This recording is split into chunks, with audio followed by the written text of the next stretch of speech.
Early today. Did you find something new? Sort of. We're mostly sure now that we're not in a time loop.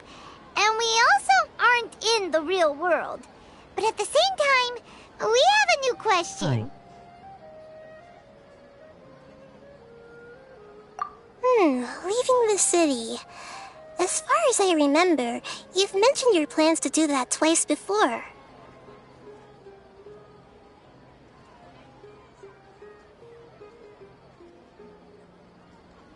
We did? But we don't remember anything. What happened after we talked about those plans? What did we say when we got back? Let me think. I don't think you ever actually told me what the outcome was. Oh, it's probably more accurate to say that both times you never came back the whole night. But you two sometimes stay out the entire night anyway, so at the time, I didn't think too much about it. It is true that sometimes we lose track of time during our investigations. Before we know it, it'll already be the next day. But still, neither of us remember anything about leaving town. Really? That's kinda strange. In theory, I should have already awakened all your memories.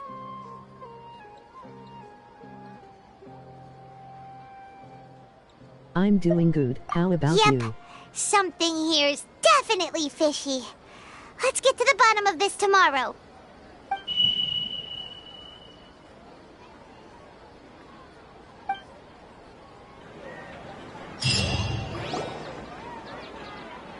Our memories are back!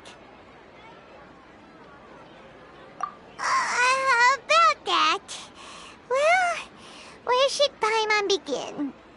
Traveler, aside from your memories that were just restored, I have another message for you. Listen to it and you'll understand. Can't go back. There are countless spaces here. Our Sub-Zeru's festival in Sumeru City is just one of them. Traveler, you should be missing 2 days worth of memories. Paimon will fill you in. It's time to carry out our plan from yesterday. Okay, let's go!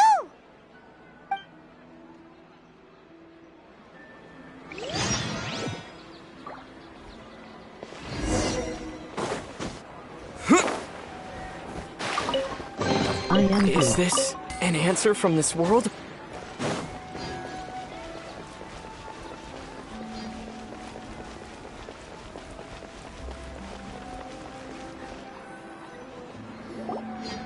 Why can't we leave the city? What is the Academia up to now? Don't ask me. It's not like I can tell you anything. This is a direct order from the Grand Sage. Just wait until tomorrow. I have a real emergency. My goods have already arrived at Port Ormos. If I don't hurry, they'll be stolen. That's your problem. Make sure you make a request in advance next time. But it's not like you can just predict business matters in advance.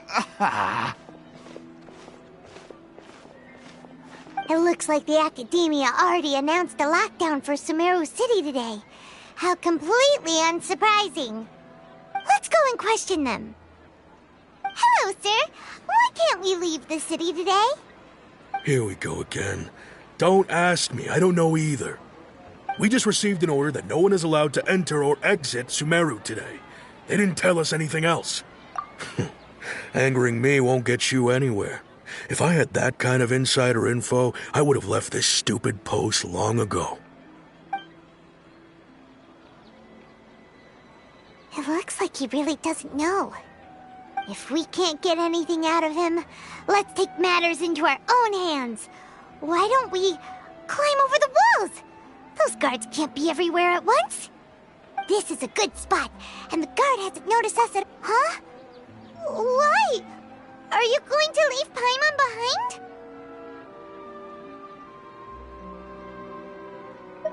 But what if things get really weird out there and you get into some trouble? Then Paimon won't be able to help you. Oh, Paimon knows that Paimon can't do much, but we've always been together, haven't we? Okay.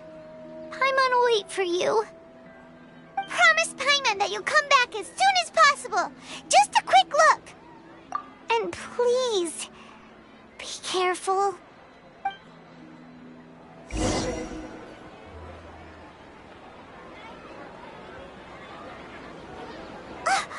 Memories!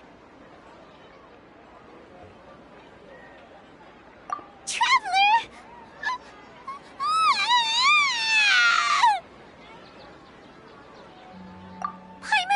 Paimon would never see you again! You just disappeared! Paimon waited for you for hours and hours at the city wall and you never came back! You promised Paimon that you were only taking a quick look! Paimon, calm down. He's here now. I don't think he understood what you were saying. Paimon doesn't care! Paimon wanted to go look for you, but you also said that Paimon should stay! Paimon was so worried and so scared the entire day!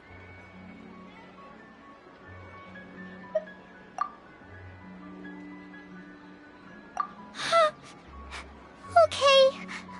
Paimon will forgive you. The most important thing is that you didn't actually disappear. Oh, Paimon was so scared that you had gone into another world! Okay, Paimon, can you tell us your perspective of what really happened yesterday? I see. Using two people's different perspectives. After that, you left the city. Paimon kept her eyes on you the whole time, but then you disappeared in an instant.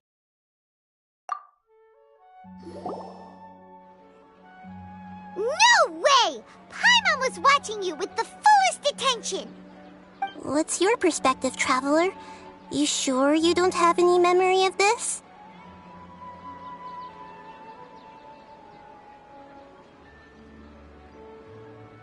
I guess that explains everything. You also lost your memories the last 2 times you tried to leave the city. Those days' memories can't be awoken. So, if we leave the city, our memories will be completely erased? It really sounds like something big outside of the city is being hidden on purpose. But this way, we'll also never discover what's outside.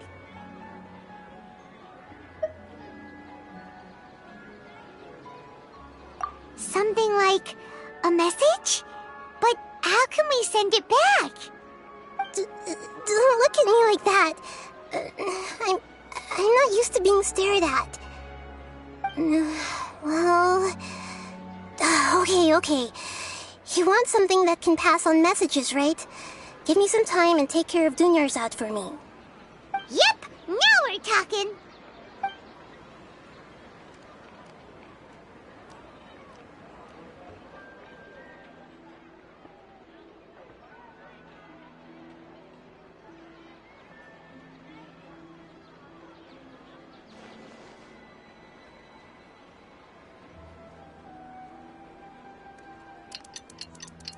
Do the graphics of the video look off to you at all? I'm done. Here you go. What? Isn't this just an Akasha terminal? You made some little changes.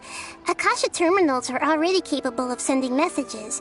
I just tweaked it so that it could connect to any node. To make something like this? Nahida, you really know the Akasha like the back of your hand. Anyway, we can use this now to record a message, right? Yep. I'll help you save the messages. It should be pretty easy to use. I just can't guarantee the user's status and signal coverage when they're outside the city. We'll never know until we try. At least we're taking the initiative now. Let's go then. Let's expose those sages. All right. Paimon isn't as worried about being separated since it happened once yesterday. But Paimon still isn't happy about it. Okay, see you tomorrow, Traveler. That covers everything that's happened so far. Yes. Although the signal was choppy and had some interference, we still managed to receive 2 messages from you when you were outside. Okay, now that you understand what's going on, let's hear the messages together.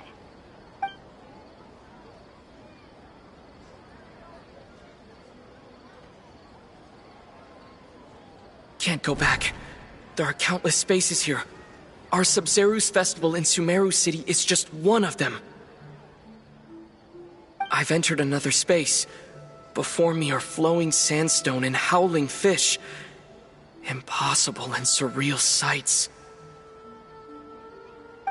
All these spaces are empty except for the occasional ones that contain mute puppets rather than people. I can't sense any human presence.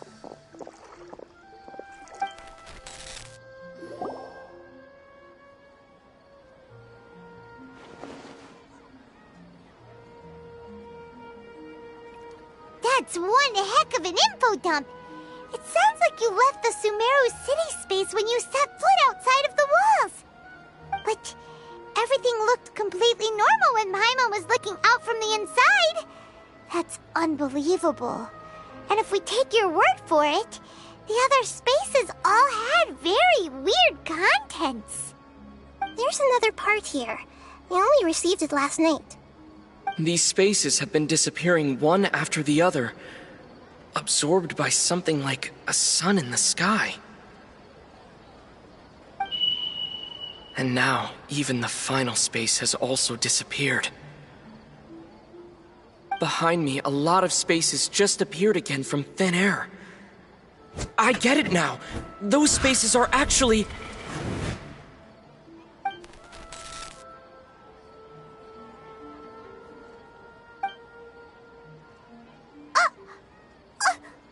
Why did the message end right there? What did the Traveler want to say? What are those spaces? Probably because yesterday just happened to end at that moment. Oh, right. Paimon did hear a beep from the Akasha. Did it come from here or from the message? The message. It should have come from the Traveler's Akasha terminal. After the beep, Traveler said even the final space has also disappeared. Traveler, what do you think that final space could have been?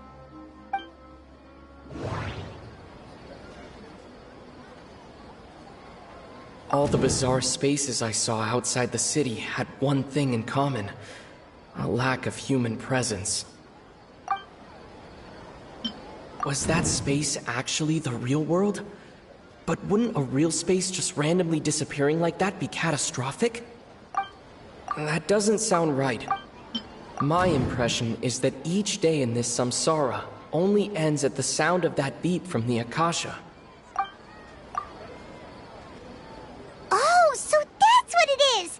After the sound of the beep, the final space, the Sub-Zeru's festival, also disappears, and we're taken to the next day. Later on, Traveler also mentioned a bunch of new spaces materializing behind them. Do lots of new spaces appear every day? Paimon's head is spinning. Just what are these spaces anyhow? Well, consider this. For all the horrors of the Archon War, at its heart, it was just a game where a bunch of gods fought over 7 seats. So no matter how strange or spooky things may look on the surface, maybe all they point to in the end is a small and simple secret. Wow, the Archon War, huh? That's an analogy and a half.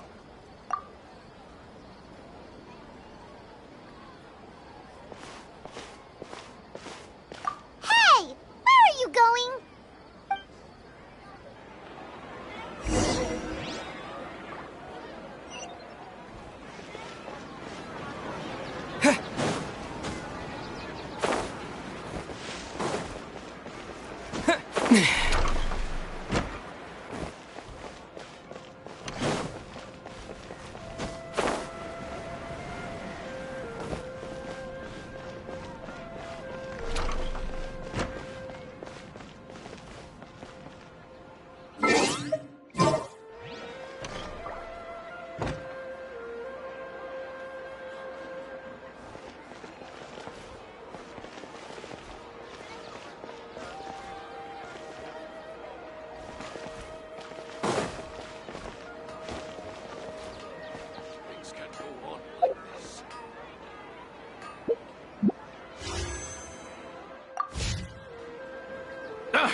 Trying too hard?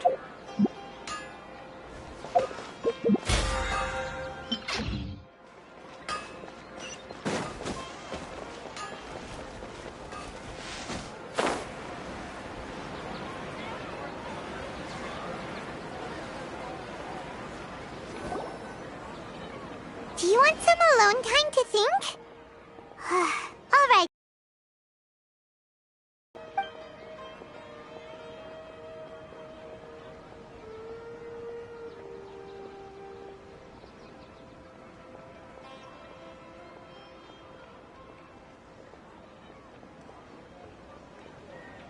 The dance of Sub-Zeros is about to begin.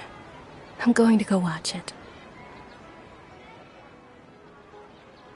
Okay. Why don't you go ahead, Dunyarzad? We still have some other stuff to do first. Okay then. See you later. Have you figured it out yet, Traveler? Time is Awesome! What is it? Paimon wants to know. Oh, wait, no. Let's meet up with Nahida first. You can tell us both together. This time, we're gonna get to the truth.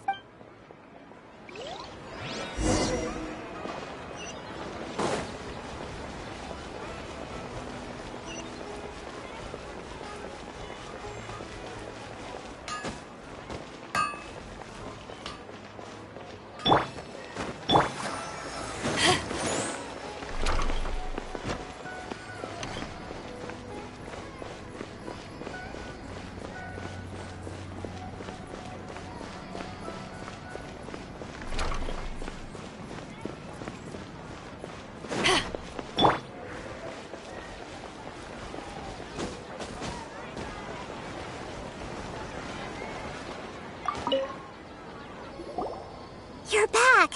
I've been waiting forever for you two. Judging by the looks on your faces, are you ready to take your Sub-Zeros exam and graduate from the festival? Okay, first off, have you discovered the hidden truth?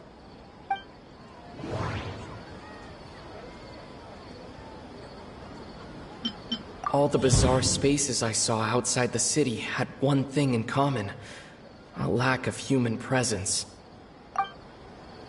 Those spaces remind me of dreams, like the one I had in the Avidia Forest, except these have no sign of human presence. People in Sumeru don't dream. What a strange phenomenon.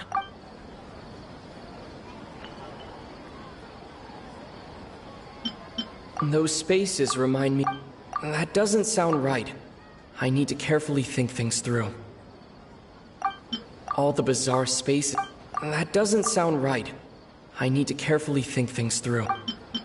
The moon, illusions and lies. What do they all mean? We've already experienced the Sub-Zeru's festival many times, and the day of the festival seems to be in a perpetual Okay, Nahida said it. That doesn't sound right.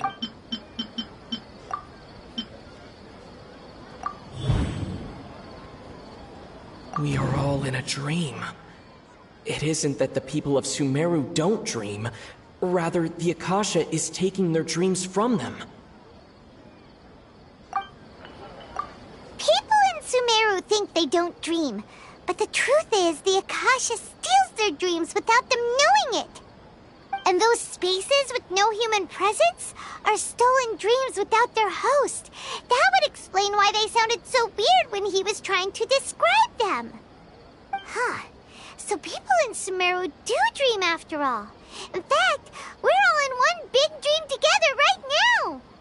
Correct answer. Now, how did you conclude that the Akasha is capable of this? The Akasha relies on the power of a gnosis to operate.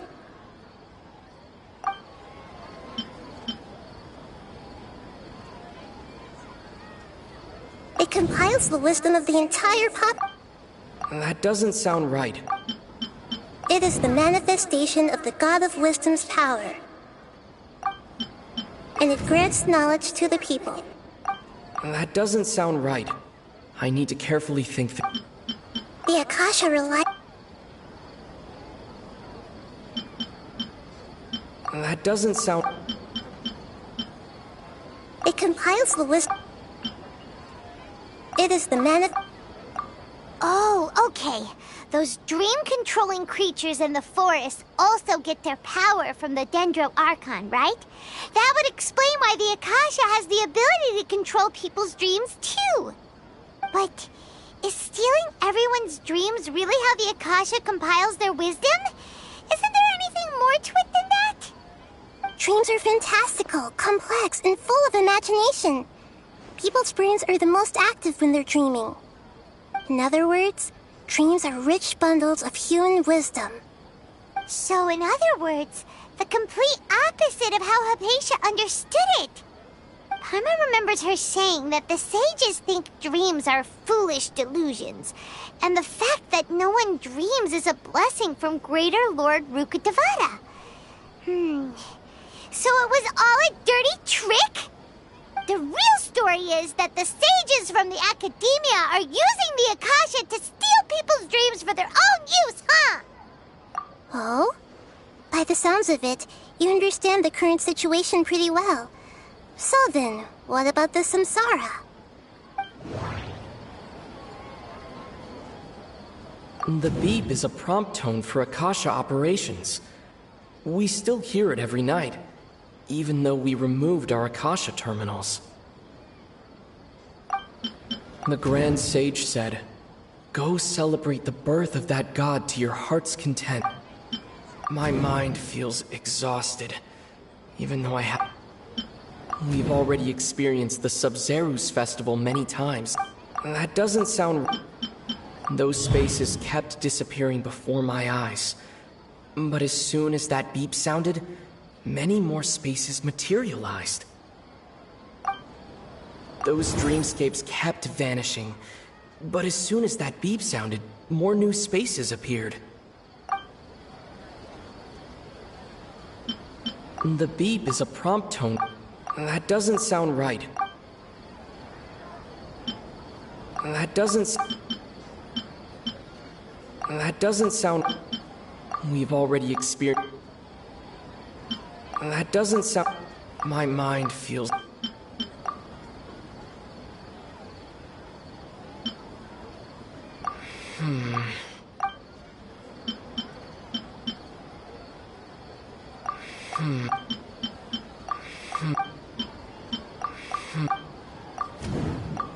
Correct. The Akasha is keeping each person's brain in a constant dream state, but also separating their consciousness from their own dream. Their disembodied consciousness is placed inside the collective dream of the Sub-Zeru's festival along with everyone else's, while their now vacant dreams are harvested by the Akasha. No one is any the wiser as another day passes in the dream, and so begins another samsara cycle. People wake up to yet another dream about the Sub-Zero's festival. The dreams that belong to them are once again harvested by the Akasha. And I so am it a stupid. continues. So, this is like a dream factory, and the Akasha is a dream harvesting machine. Did Paimon get that analogy right? Very good, Paimon. Using analogies well is an excellent habit to get into. Okay, so that beep we keep hearing is actually from our real-life Akasha terminals. Taking off our terminals in this dream doesn't do anything.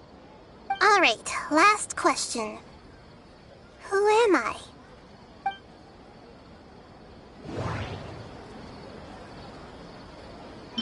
Now that I think about it, wasn't illusions a hint that we're all dreaming? That doesn't sound right.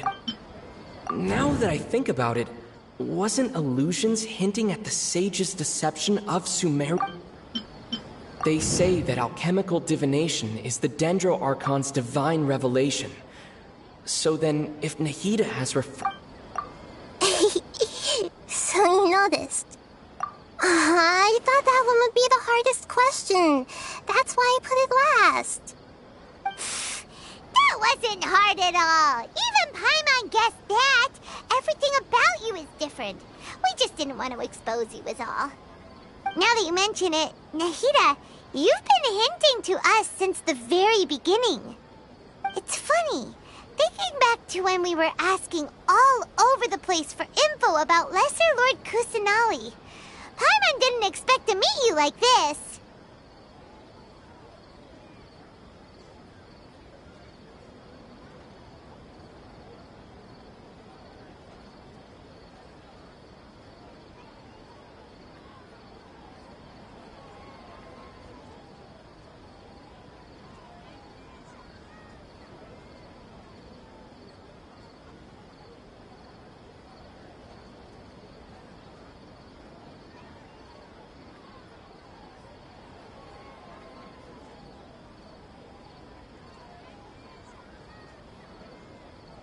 Yes, those can wait until we're back in real life. On the other hand, I'd be happy to answer any more questions you have about here and now.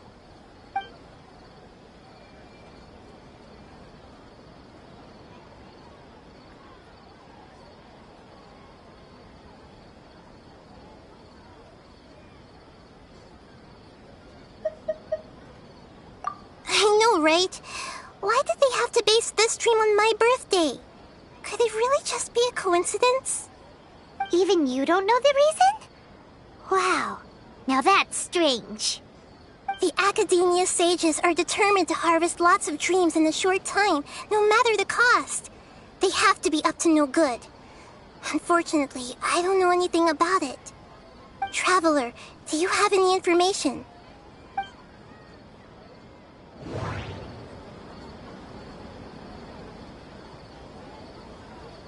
Those spaces remind me of dreams. The Grand Sage said, Celebrate the birth of that god? Could it mean...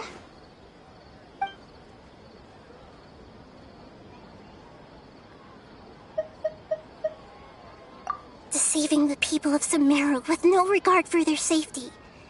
No matter what they're trying to do, this is unforgivable. After we end the Sub-Zero's festival, Samsara, we have to look into them. How can the sages of the Academia do this behind their Archon's back? This is ridiculous! In the end, I'm just the moon. The real sun is long gone. A sun and a moon? Nahida's talking in riddles again.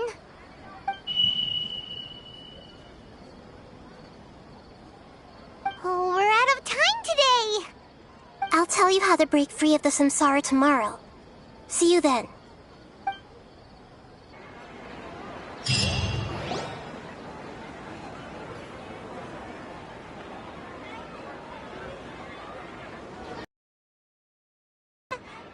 Wait, now that Paimon Good morning, Lesser Lord Kusanali. Hey! What's wrong, Nahida? You don't look too good. I'm afraid that what you're thinking right now is correct.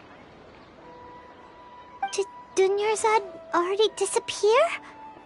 No way! Are we too late?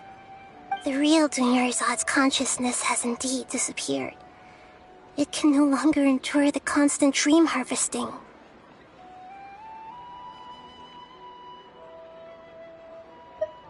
Paimon can't believe it.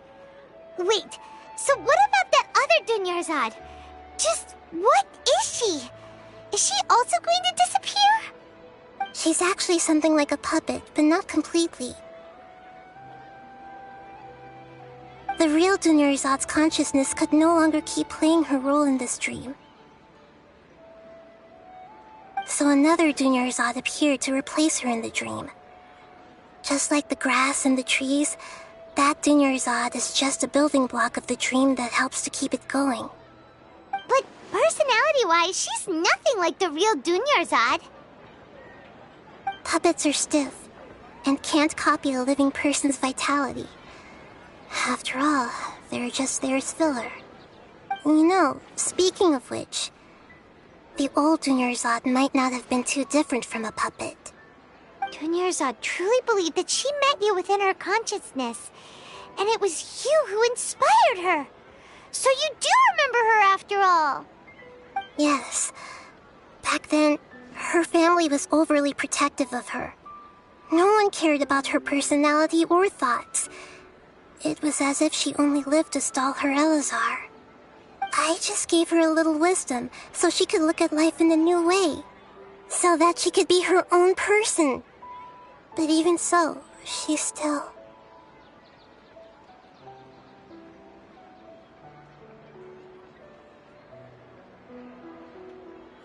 Far from it. I'm still a long way off from being a real Archon. I couldn't even save her. If I were a competent Archon, I wouldn't have let my most faithful follower die at the Sub-Zerus Festival with so many regrets. Please don't beat yourself up over it, Nahida. It's the sage's fault, and theirs alone. I'm not beating myself up. All I did was to rationally observe the distance between myself and a real Archon. Don't be like that, Nahida. Even real Archons are still allowed to be sad.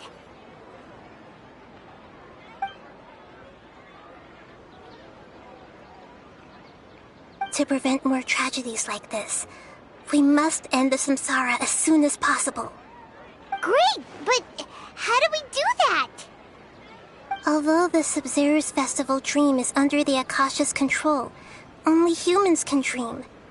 Even the Akasha is unable to create them. That means this dream belongs to a host who created it.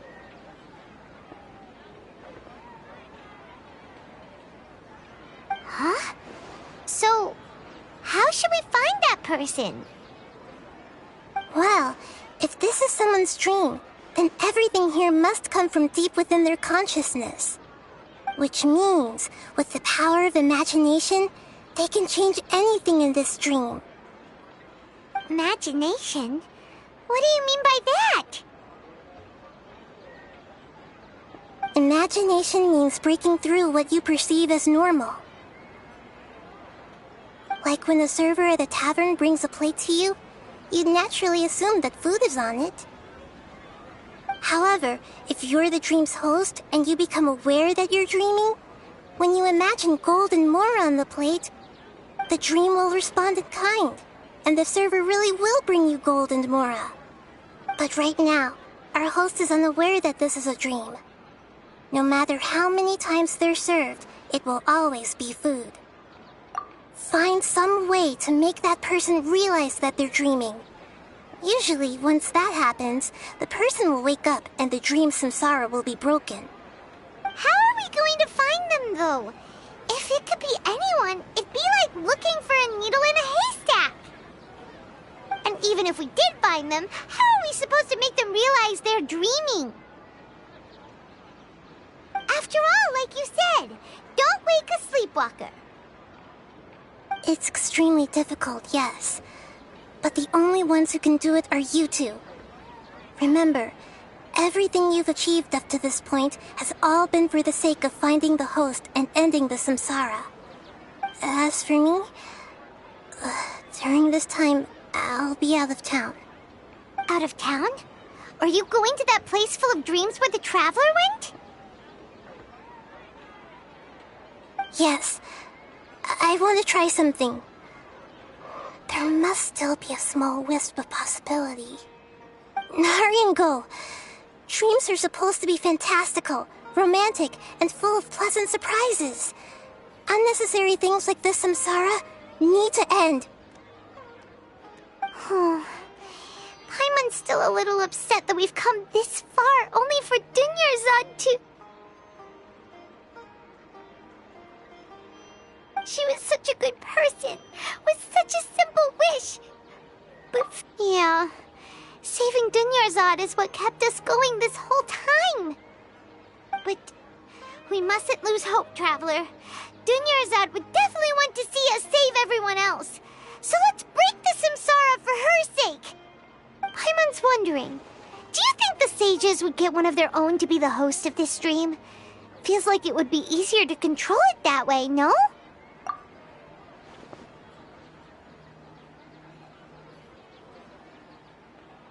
Huh. That's true.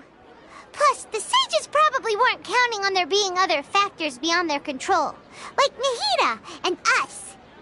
So, who do you think the host of the dream is? Oh, that would make sense. Ferris, the Knight of Flowers, is a symbol of the wholesome Zeru's festival, right? Pretty core character. Let's go ask him some questions, shall we?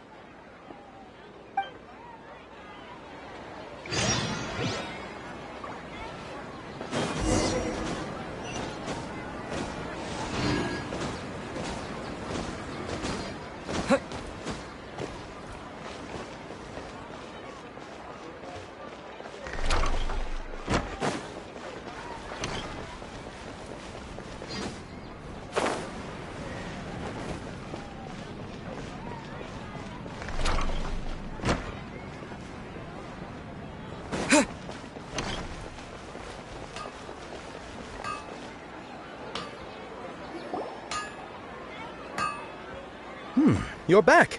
You left in a hurry last time. Is everything okay? Everything's fine. Just, it's a little hard to explain. Would you mind taking part in a little experiment with us? An experiment? That came out of nowhere.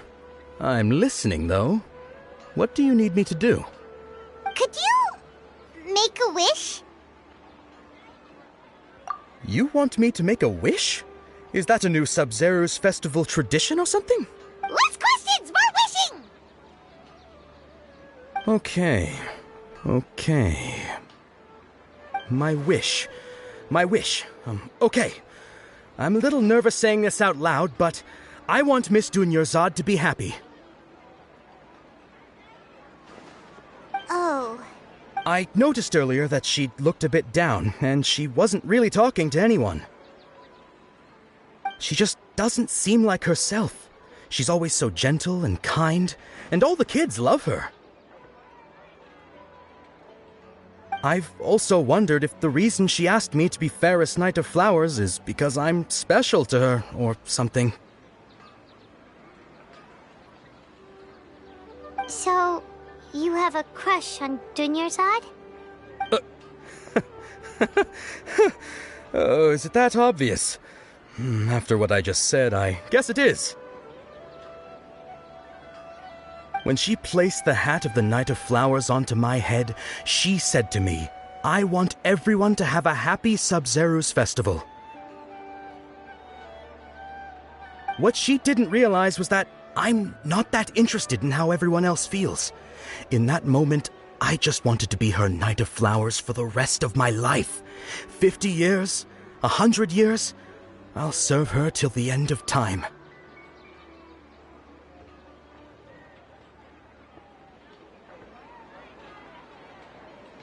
Okay, yeah, that was a bit much. Felt like the right moment to get it off my chest, but that was pretty embarrassing. Okay, I'm ready to make my wish. I would like Miss Dunyarzad to appear in front of me right now with a smile on her face. Here goes. Please come true.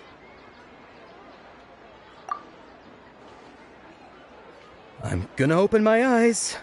Oh, you're... What? Faki? Sorry, but only one portion of Yelda candies per person. Back home you go. Nice try, you two. Anyway, never mind. I don't need to see her appear right in front of me. As long as she's happy. Guess he isn't the host of this stream after all. Should have expected it wouldn't be this easy.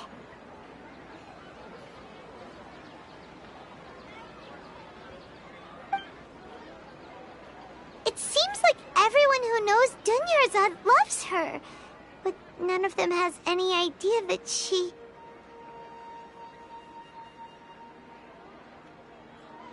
My lady, step back. That sounds like Tia! Oh, right. This is when Dunyarzad bumps into the kidnappers.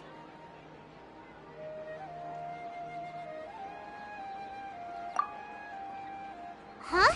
But Tia can handle them! Hey, Traveler!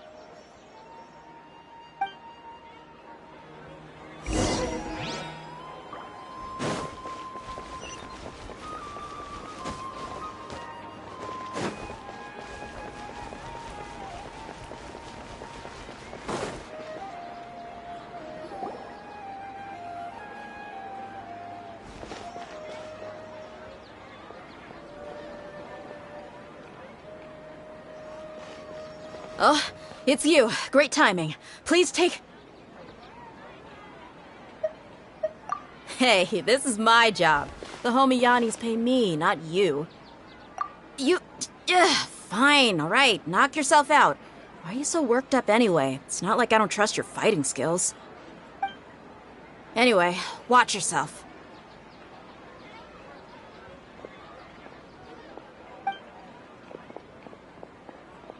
So you got yourself some backup. Suit yourself. You're going down! A new punching bag. Windblade! Come on, coward! Everybody stand back!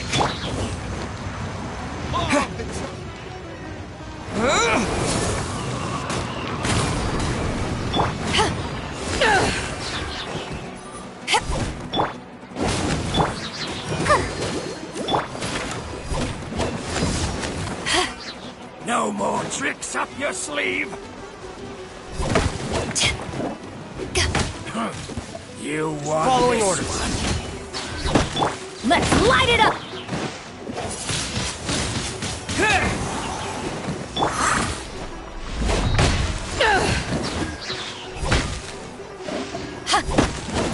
Where do you think you're going?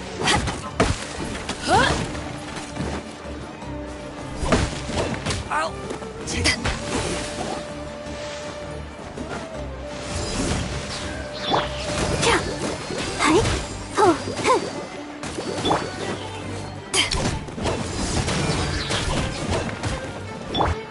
I'll be back.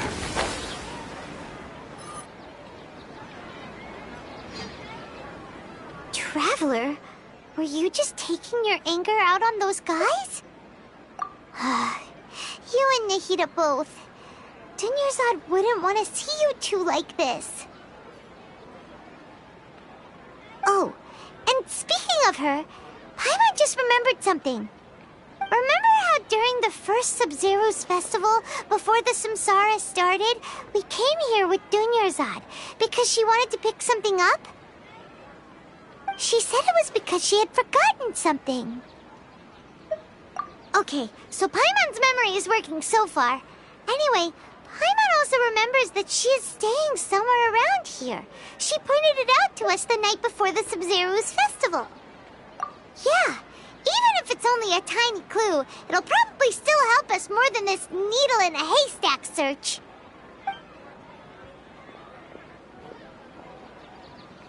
This is the place! It's rude to enter other people's spaces without permission, but desperate times call for desperate measures! Hey, the windows are unlocked! Okay, Paimon's gonna take a peek inside.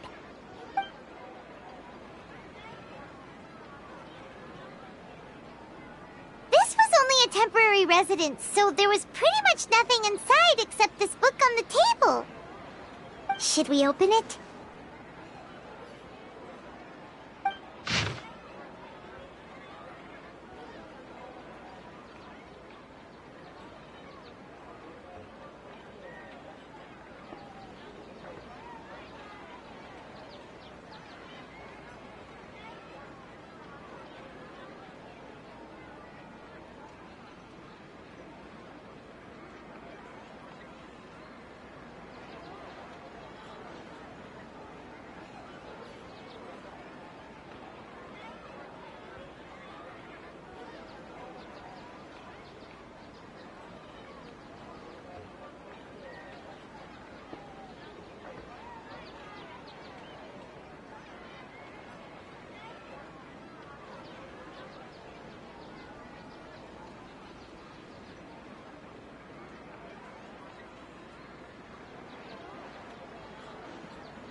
Wow, Dunyarzad wrote all of this. Sounds like she was always thinking of us even while we were away. Even though she was also busy preparing for the Sub-Zero's festival and had all her health problems to worry about. She must have wanted to give this to us as a gift on the day of the Sub-Zero's festival, right? If we hadn't found this book, we never would have known. But now that we know, we can't even thank her. Hey! Where are you off to now?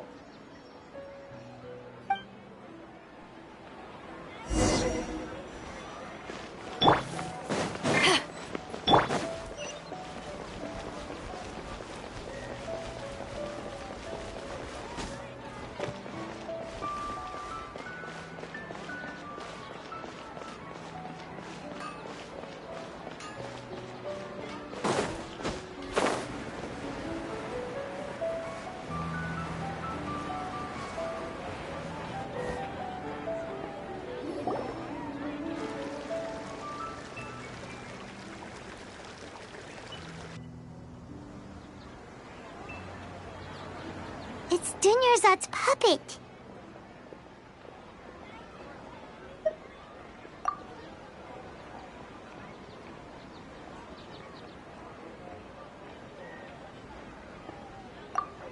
Traveler?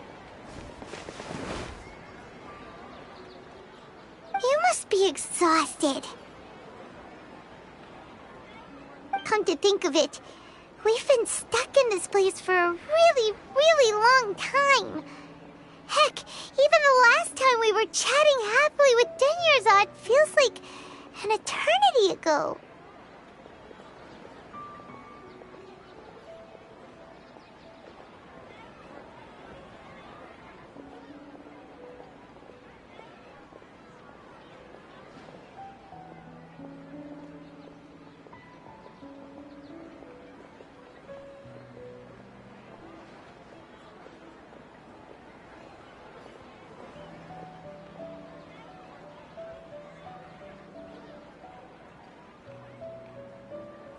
Paimon still remembers when we were sitting here, and the way her eyes sparkled when she talked about Nilu's dance of Sub-Zerus. There will always be frustrations in life, but I know that the point of living is not to leave behind any regrets.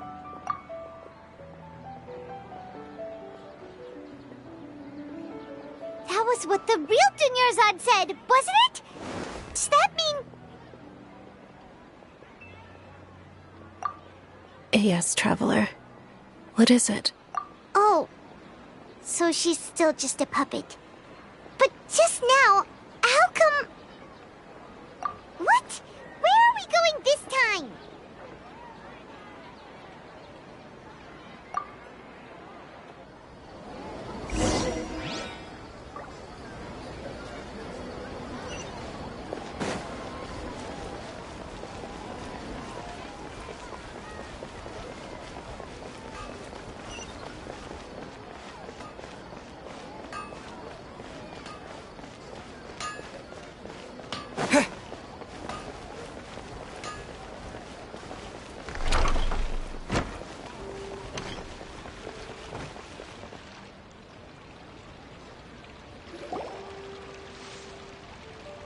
If you continue to resist, we will have to order an investigation into every single event organizer. The Grand Sage has already granted you much leniency. I advise that you exercise tact. How did things turn out like this?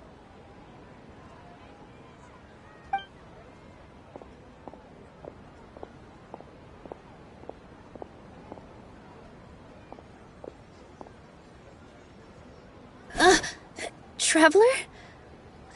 You don't have to get involved. He's a sage from the Academia.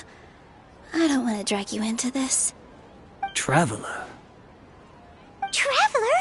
What the heck are you doing? If you get arrested by the Academia, that's another day gone to waste!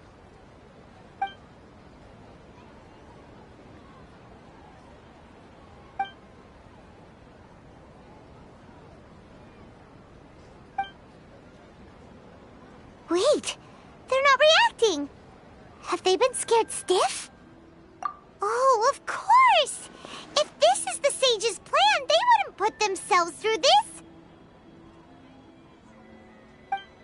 So they're just substitutes.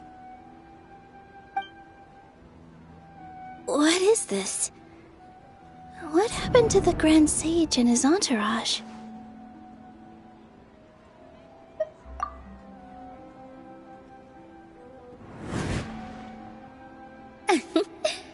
Like I said, they symbolize the goddess of flowers. It's just a shame that all the real Padisaras went extinct after her death. Yes. The Greater Lord brought forth new Padisaras in memory of the goddess of flowers. But she ultimately could never truly replicate that beautiful shade of purple.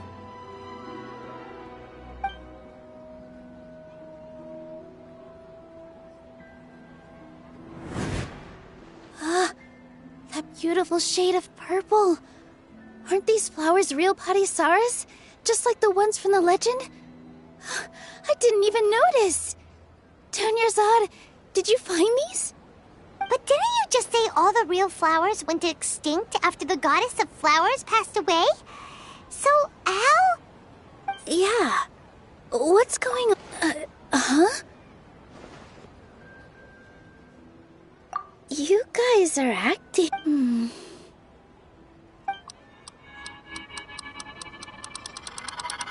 Hey!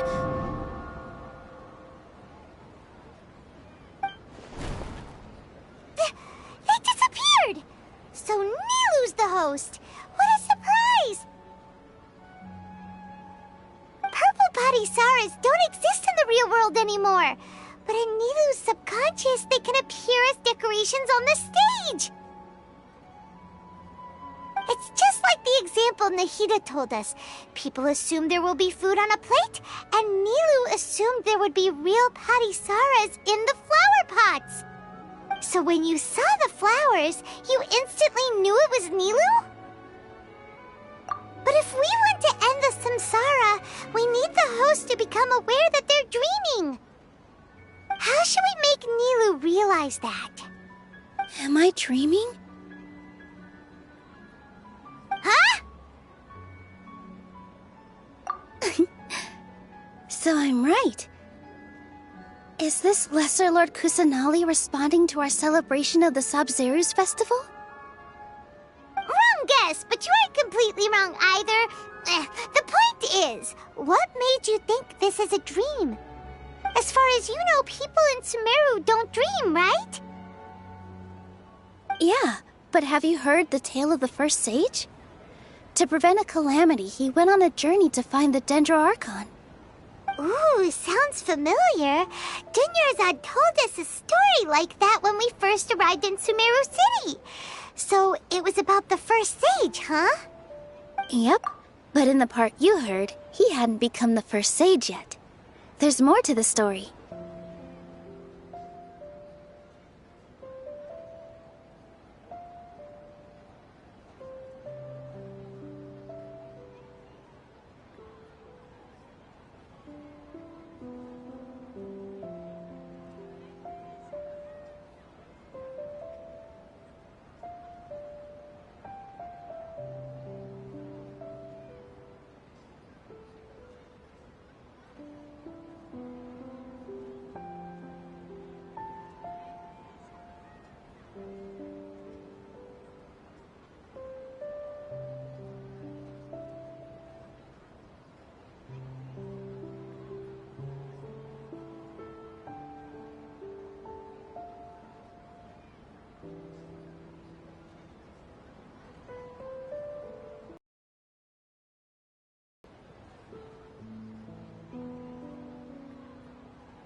His piety and wisdom were acknowledged by the Dendro Archon, and she finally gave her blessing to him. All kinds of spectacular scenes appeared in front of the first sage, as if all the knowledge in the world was being painted onto a canvas right before him. He was captivated. After who knows how long, he mastered all the knowledge he could comprehend. Afterward, he said to the Dendro Archon, "I miss my parents, my wife, and my children. I've been away from home for far too long. They must be worried." The Dendro Archon smiled. The next second, the sage found himself lying in his bed, as if he had just woken up from a dream. His wife, lying next to him, said, "You're off to search for the Dendro Archon today, aren't you? Have a safe journey, my love." In the end, the first sage took care of many disasters in Sumeru City, and founded the Academia. What a happy ending. So, the first sage was dreaming ever since the beginning of the story? He never went on his journey? Yes, but his faith and determination were conveyed to the Dendro Archon, so she blessed him in the form of a dream. Paimon understands where you're coming from now. That's a really interesting connection. I see. Well, it just so happens that today's Sub-Zero's festival is almost over, too.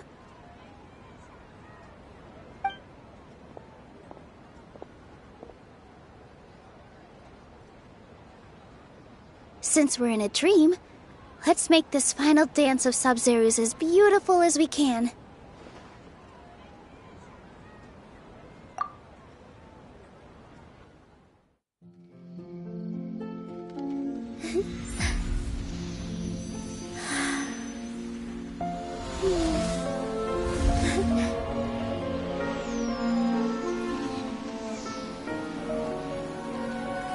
The wait is over, everyone.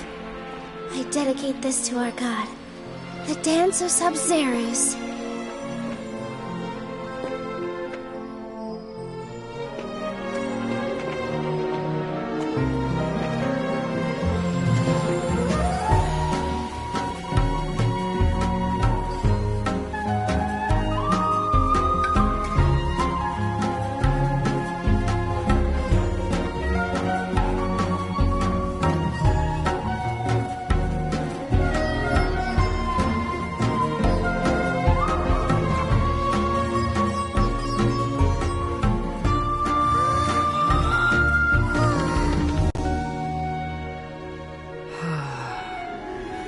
I'd be lying if I said I had no regrets. I would have loved to see Nilou's dance.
Traveler.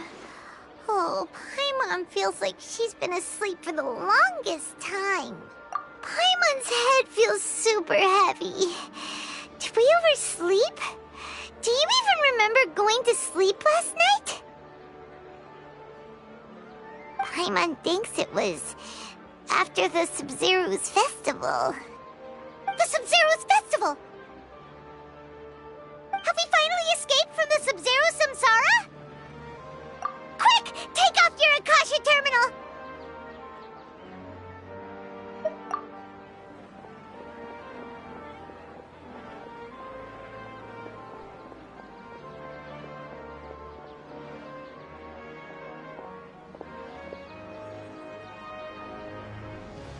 She's not in her room. What happened? Huh? What usual spot?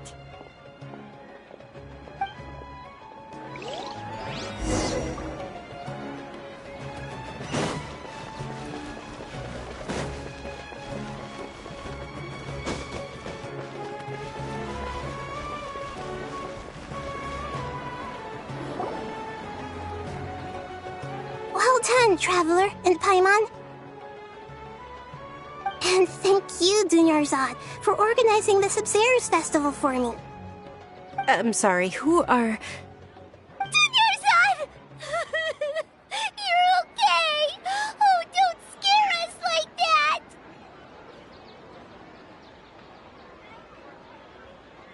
Oh, Traveler Paimon. I have something amazing to tell you. I just had a dream, and I saw Nilou performing the dance of Sub-Zero's.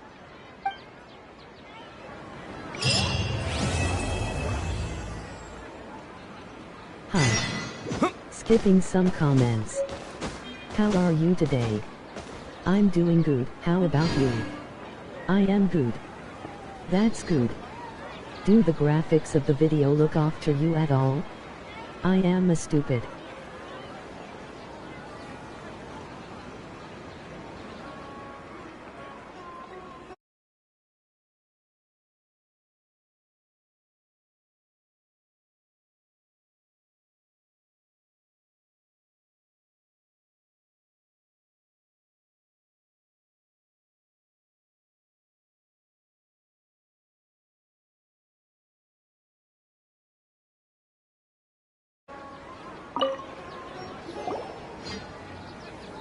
You're actually Nahida, aren't you? Paimon felt like Catherine was acting weird when we met at the Sub-Zero's festival. And... Dunyarzad, did you save her? It's a really long story. We shouldn't disturb her. Her consciousness is still weakened. Let's chat somewhere else. How about by the Traveler's favorite bench?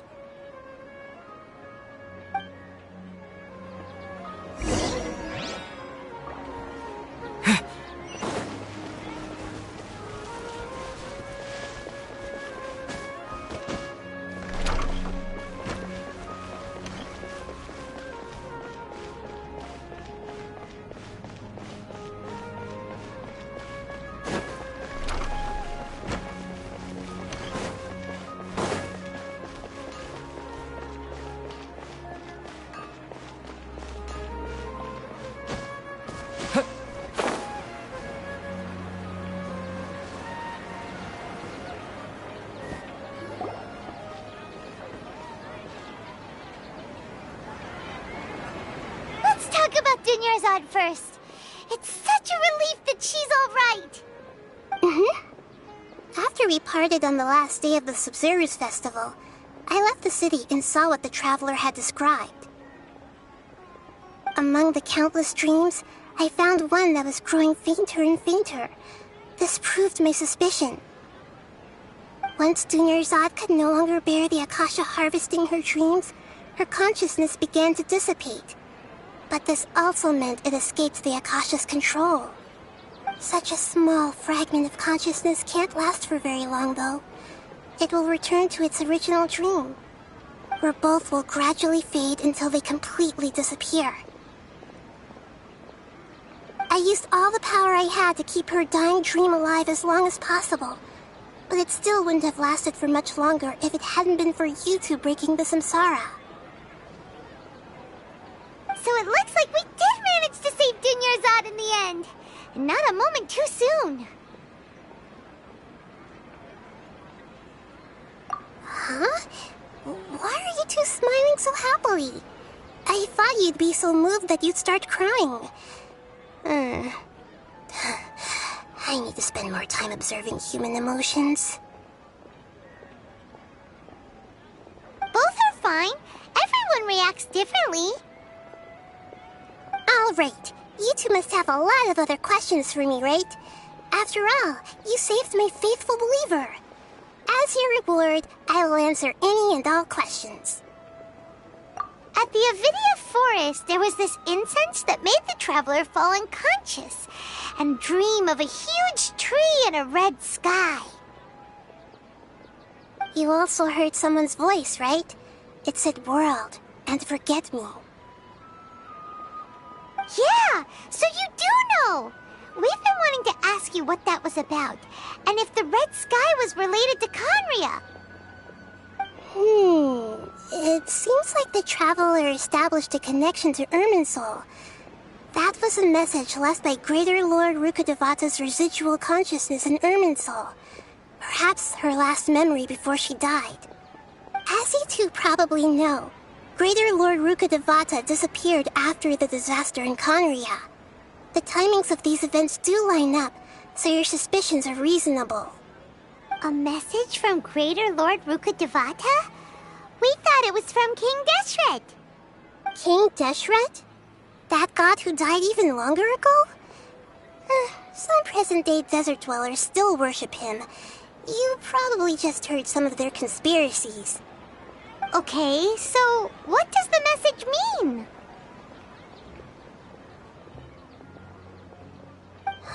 I still haven't managed to decipher it. Even the Akasha isn't currently capable of doing that.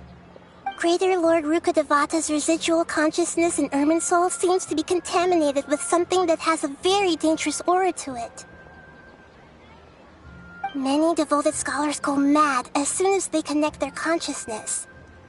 I've warned the academia about this many times, but people still keep falling victim to it. But I believe this is the key to saving Irminsul. That's why I've kept trying to decipher it. So the tree in the vision was Irminsul? Oh, Tainari also said that Irminsul is sick! Is it because of the contaminated consciousness? But even if you can't figure out what that vision was all about, it seems like our search for you was all in vain. The traveler wasn't affected after coming in contact with that consciousness. I've never seen anyone like that. With you here, we may have a chance at deciphering it. No, we must decipher its secrets. I've already eliminated all other factors that might affect Irminsul. This is the only one left. This puzzle has life and death at stake. It could determine Irminsul's fate, as well as Tevat's.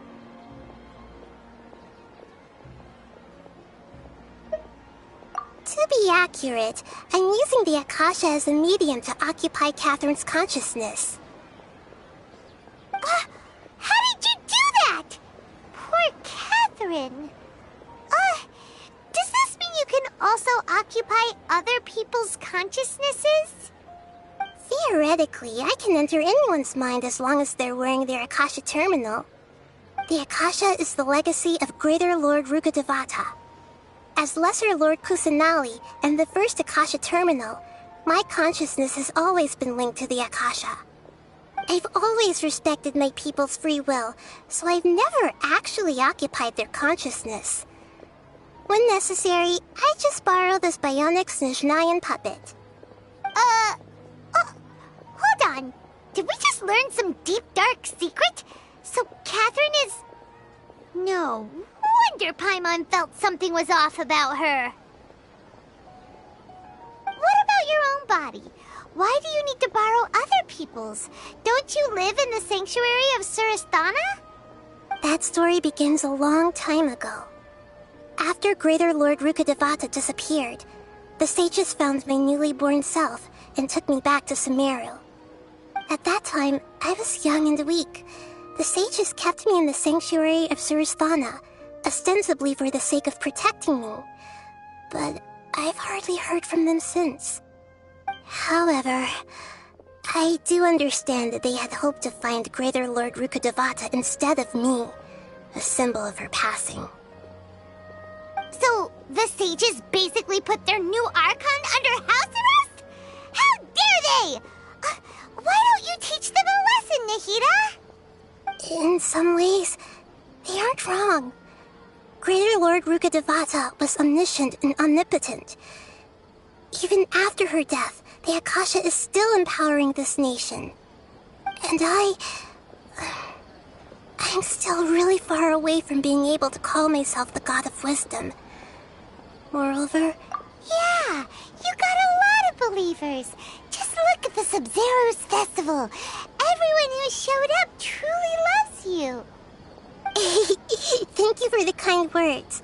But I honestly don't need physical freedom as long as I can connect my consciousness to the Akasha. Trying to find a way to save Irminsul is my life's mission and top priority. I will work on that, and try to live up to being a deity in the meantime. Every once in a while, I will also take up the duties of the God of Wisdom and enlighten a lost soul here and there. Doing all that should be enough.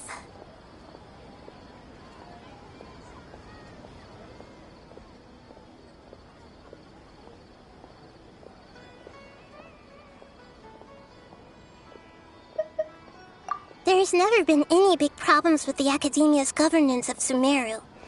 This is the first time I've seen them step out of line. I wonder what caused them to go down this path, and what they hope to achieve.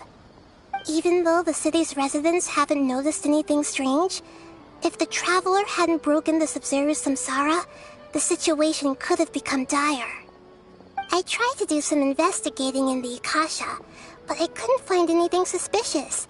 And all the people of interest seem to purposely avoid wearing their Akasha terminals. I think they're deliberately trying to hide something. Oh, that reminds Paimon. In Gandharvaville, there was a sage who had invited Tainari to join some kind of project. Could it be related? Regardless, I need to first investigate the sage's motives, make things right, and punish them if needed. But I'll have to be discreet, or they'll see me coming. You mean how the Akasha stops you from having dreams? Yeah, it's been such a long time. No one's noticed something's up? It's not that no one noticed. It's more like no one cared. Ultimately, it's all rooted in the sage's misdirection. Misdirection? The sages convinced everyone to believe that being unable to dream is a sign of rationality and wisdom. Not dreaming is a badge of honor in Sumeru. Even if the truth is that their dreams are being reaped by the Akasha. With their propaganda in place, the sages can maximize their use of the Akasha to facilitate their research. Besides, Greater Lord Rukkhadevata must have created the Akasha in the hopes that it could be used to its full potential. That's why I've never come out strongly against this. Anyway, the perspective advocated by the sages drowned out any voices of doubt. By now, even those who never use Akasha terminals find it too shameful and embarrassing to talk about their dreams. Got it! I hope my answers were satisfactory, seekers of knowledge. To be honest, maintaining Dunyarzad's fading dream took a lot of mental energy. I think I may need to rest for a while. Oh, and you don't need to worry too much about the sage's activities for now. The Akasha won't be able to conduct another project on the scale of the Sub-Zero's samsara in the immediate future. Go and get some sleep. Leave everything to us. What a relief. This is truly the most exhausting birthday I've ever had. Traveler? Paimon? Why am I here? Do either of you know? Maybe you were sleepwalking. You know you can't wake up a sleepwalker. We happened to walk by, so we thought we'd wait for you to wake up. I see. Huh. I should visit my maintenance personnel sometime. Oh, I'm fine. I better go. Thank you.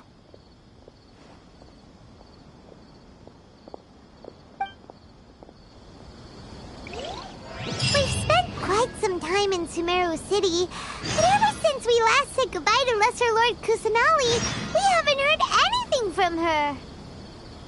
Oh, we can't just keep waiting around like this.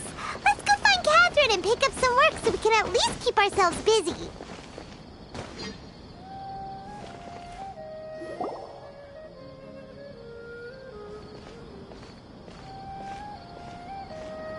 Ad Astra Avisask.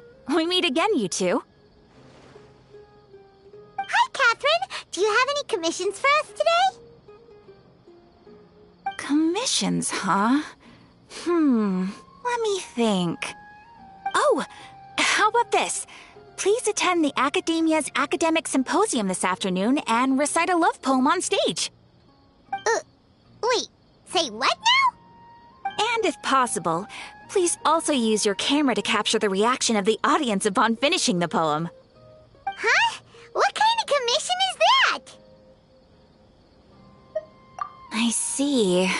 It appears that you're not interested in this commission. In that case, please go to Port Ormos and convince the Eremites there to spend some time volunteering at the local orphanage. Hey, that's not any better.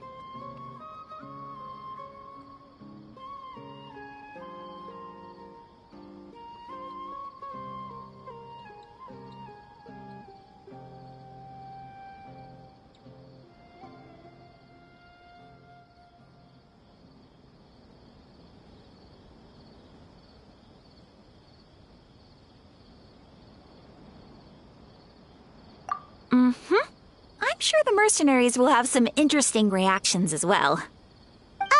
Paimon's gotta ask, just who exactly has been submitting these commissions to the Adventurers Guild? Oh, the commissioner? Well, actually, I just wanted to see the two of you in action.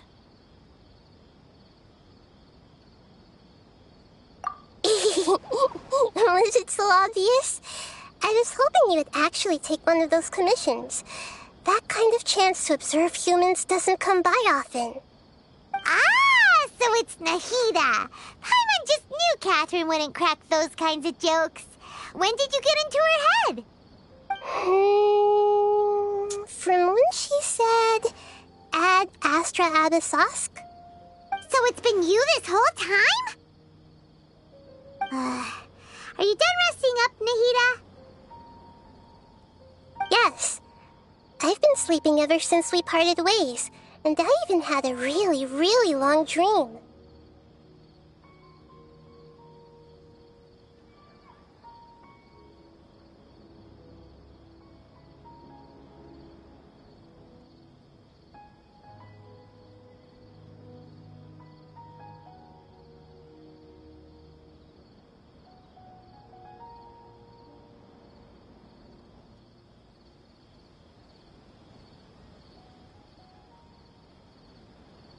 It was another dream about the Sub-Zerus festival, except it was a happy one.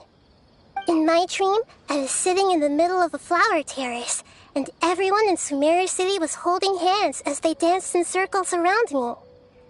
They danced round and round, and everyone looked really happy. I also got to sit on a gigantic flower carriage. Ferris, the Knight of Flowers, raised me really, really high above the ground, and I was throwing an endless amount of Yalda candies at the children. You know, Nahida, maybe your dream is how the Sub-Zerus festival really should be. It's meant to be a joyous time where everyone gets together to celebrate your birthday. Huh? Wasn't I describing a really happy dream? Why are you both looking at me like that? Wait, could this be an example of the emotion known as pity? No, we aren't pitying you. That would only make everything worse. We just don't want you to feel too sad. By the way, have you had a chance to visit Dunyarzad? How's she doing? The Homiyanis haven't allowed any visitors after the festival, so we haven't been able to check on her. Yes, I paid her a visit right after I woke up. She was resting at the time. Her condition is stabilized. However, since Elazar is a manifestation of the withering on the human body, we can only cure it by finding a way to take care of Irminsol's own withering. But for the moment, our top focus should still be figuring out what the sages are up to and what they're planning. Right. Who knows what'll happen if they manage to pull off another scheme like the Samsara of the Sub-Zero's festival.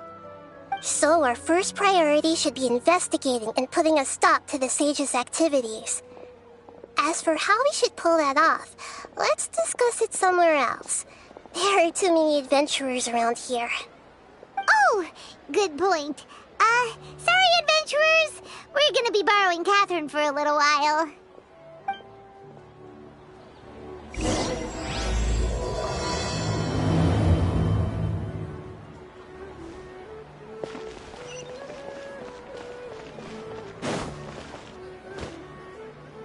Let's continue our chat here. Okay, so do you have any ideas on how we can investigate the sages, Nahida? Actually, I've already done a little bit of work on that. But for now, I want to hear your thoughts.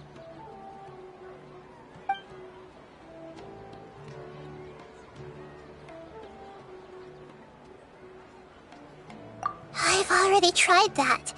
But all the key members of the Academia, even the core 30 guards, intentionally avoid wearing their Akasha terminals.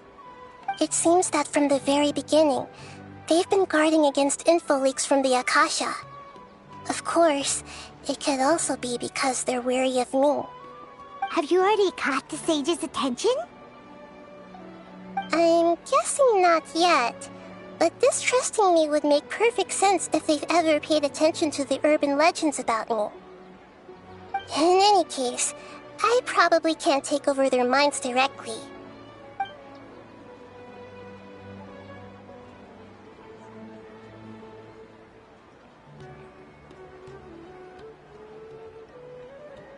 No way, that's too risky. You mean it'd be too easy to get caught?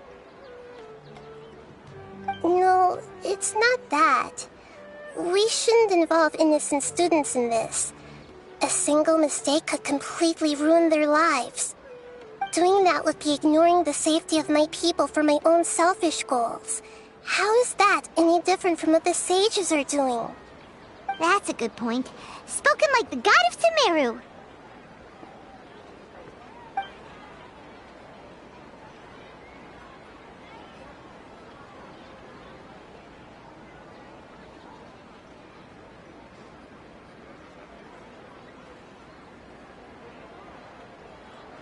We're in the dark as of now.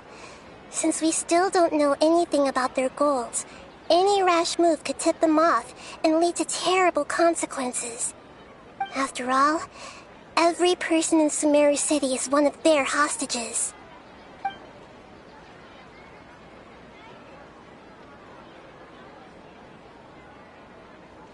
Are we really out of ideas?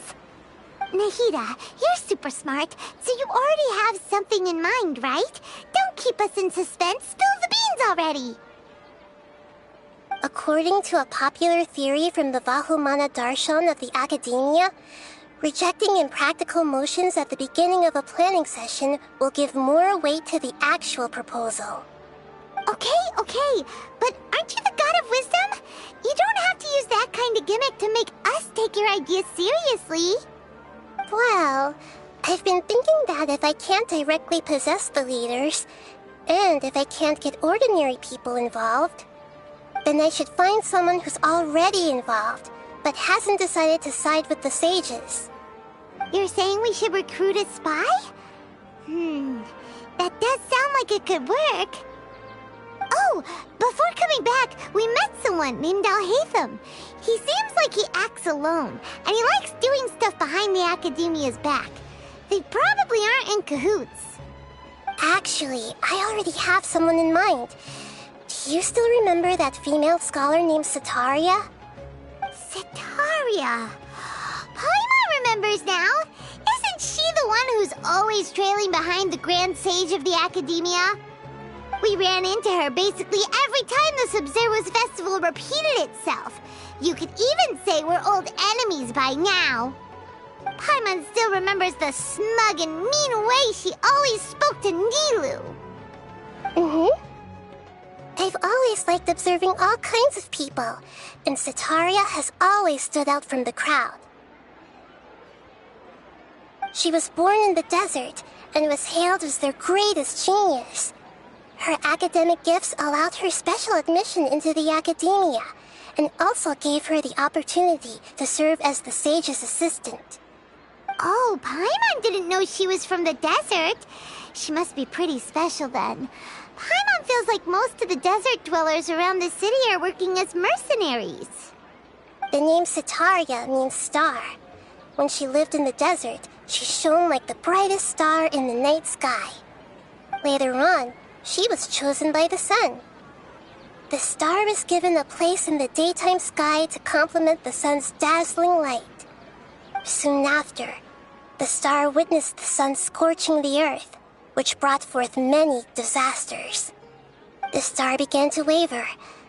Instead of staying beside such a sun, wouldn't it be better to return and light up part of the night sky? But in the end, she couldn't give up the radiance of daytime. To cope with her shame, the star buried her guilt and closed her eyes.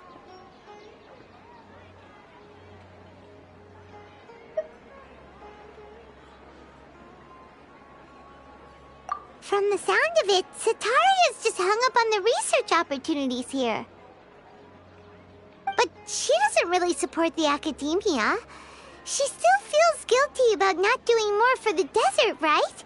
She's just running away from her problems. Indeed. When they are presented with complex moral issues, many people will simply plug their ears and go with the flow until the problem can't be fixed anymore. She's suppressing a lot of guilt, but before she realized it, she had already become the sage's accomplice. She can't deny her part in their schemes anymore. Right. We must somehow make her face her problems again. That way, not only can we get useful intel from her, but she can also use it as an opportunity to redeem herself. From my past observations, Setaria will take a day off from the academia every 10 days to do some shopping in the city. Tomorrow afternoon just happens to be a shopping day for her. That'll be our chance. To prepare, let's go check out some of her favorite spots and have a quick chat with a few of the vendors there.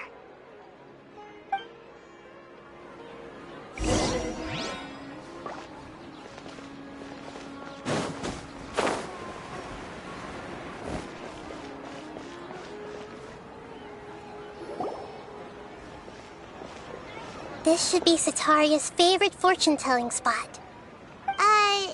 So should we ask the fortune teller about Setaria? No, I already have enough information on Setaria. The most important thing now is for you to pay attention to the vendor's talking style and key characteristics. Talking style and key characteristics? My poor lost lambs. Have you become troubled over your fates? The divine voice of wisdom often echoes between mine ears. If thou be blessed today by the gods, I may be able to show you the way. Huh? Really? Nahida, you've been whispering things to her? Shh. My friend here has some doubts regarding his future. Can we get a fortune reading for him? Of course, of course. In that case...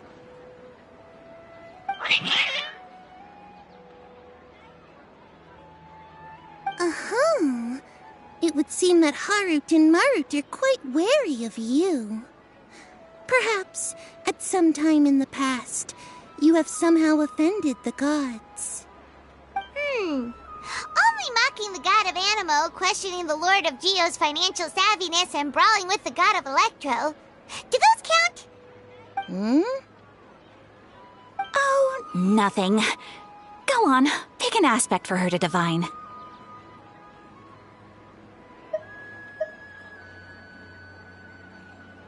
Health prospects. No problem at all.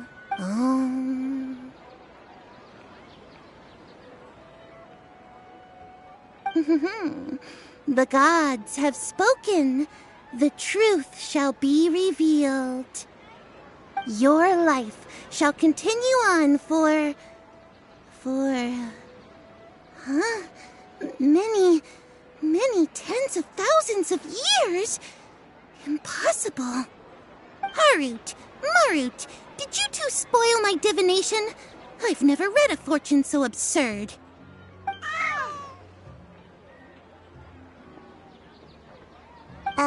Actually, Paimon thinks this is probably the most accurate fortune-telling you've ever done. I admit that the orientation of today's celestial matrix is, suboptimal. As such, there will be no charge. Is that so? Well, that can't be helped. If you were to bring some food offerings for Harut and Marut on your next visit, perhaps they could help you reverse the wheels of fate.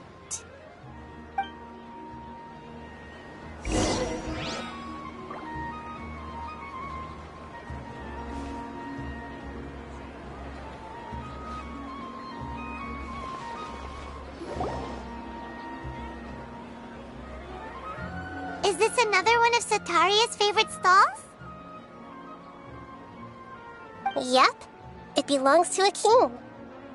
His father helped Sataria a lot when she first moved to Sumeru City, so she still comes by whenever she has time.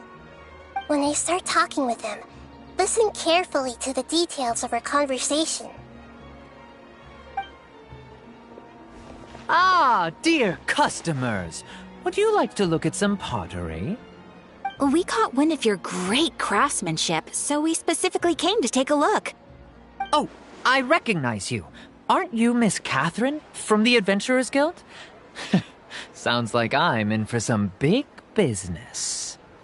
Speaking of, where did you learn this trade? I suppose you could say it all started with my dad. He's a mason by trade, but I picked up an interest in clay while apprenticing for him. After that, I began making pottery by myself in secret, and I simply changed trades when my works turned out well. Although it's a pity that I'm no longer making much use of the knowledge provided to me by the Akasha. That's nice. You're making a living doing something you love. So is your father still working as a mason? Oh no, not anymore. A few years back, he fell from a roof and broke his leg. Since he had already saved enough Mora over all these years, he's just enjoying the retired life in Port Ormos nowadays. I see. We wish him peace and happiness in his retirement. I'll have someone in charge of logistics at the guild come by another day for some goods. We'll leave you to it. Take care now. No problem. Rest easy, all our goods are sure to meet your every need.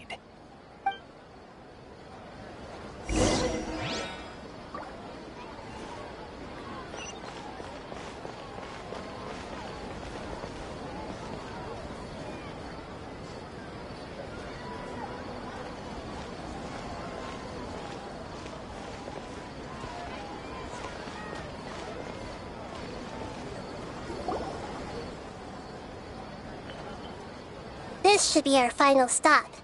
Sataria's always thinking of this restaurant when she's working at the academia, so she always comes by whenever she's out in the city. Nahida, you've really thought of everything. It's my duty to protect Sumeru's citizens, after all. Hi there. I feel like I've seen you down by the docks before. Huh? Sorry, I don't quite remember. If I recall, you were having a discussion with someone about shipbuilding at the time. Ah, that's right! I've always been really interested in feats of marine engineering. After all, I grew up in Liyue Harbor and spent my entire childhood staring at the ships going in and out of the port. I came to Sumeru to study, but failed to make it into the academia due to my lack of talent. But I'm still discussing all kinds of problems with different scholars, and I'm continuing to study and perform research from the restaurant's basement. I'm sure I'll get into the academia after their next round of exams. What an admirable spirit for learning. Amazing! Sure. But you'll find hardworking people wherever you go. So this restaurant has a basement as well? Huh. First I've heard of it. That's right. It's not usually open to patrons. Most of the time, employees use it for breaks or to hold private events. I see. Yes, that makes sense. Well, good luck with your studies, Miss Chishan. Thank you so much. As long as I can make it into the academia as an official student, I'll be happy.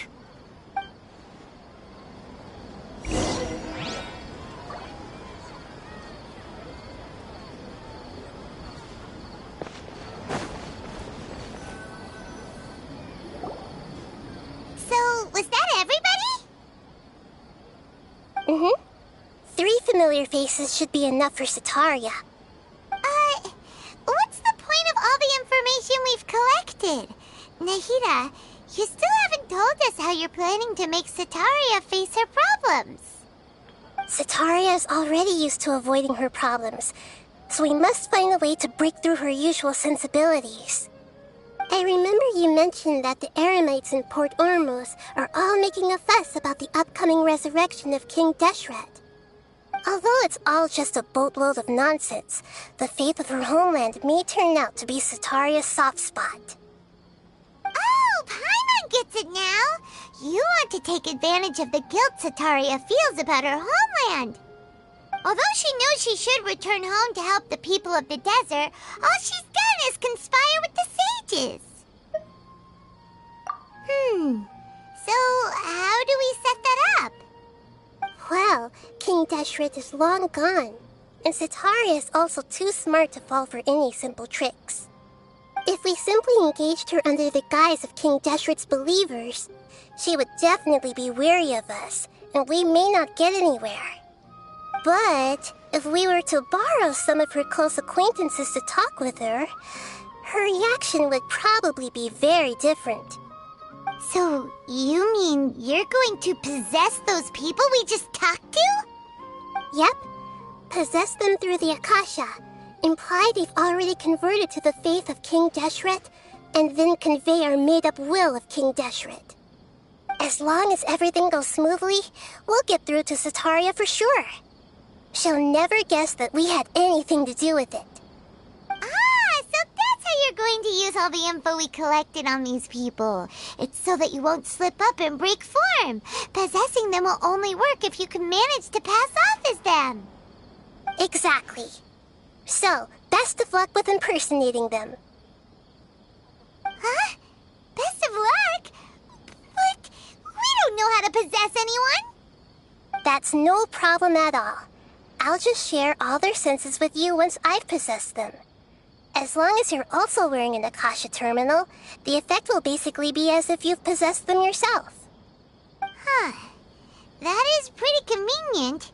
But why does he have to do this? Can't you do it yourself? Although I've been observing humans for a while, I've never been good at imitating them.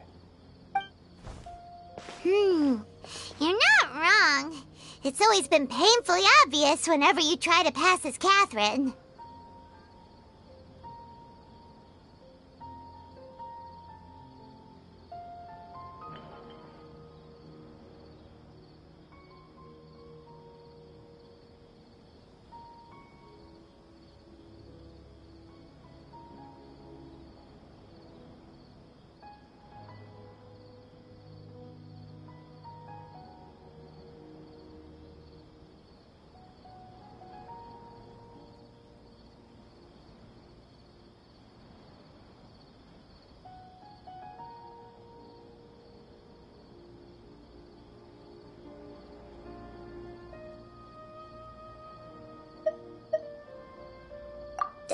If it was at all possible, I would have preferred to leave these people alone.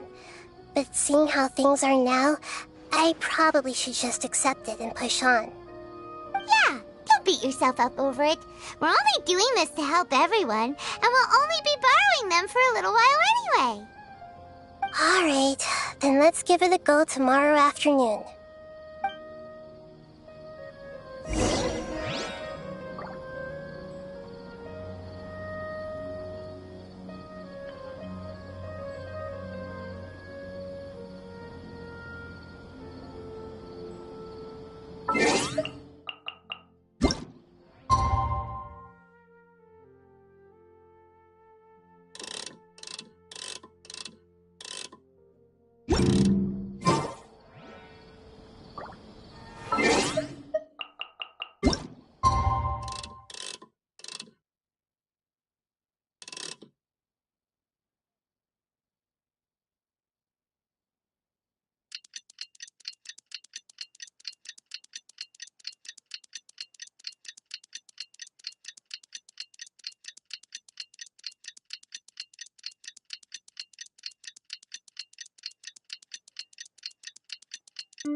Don't you think my caress deserves a...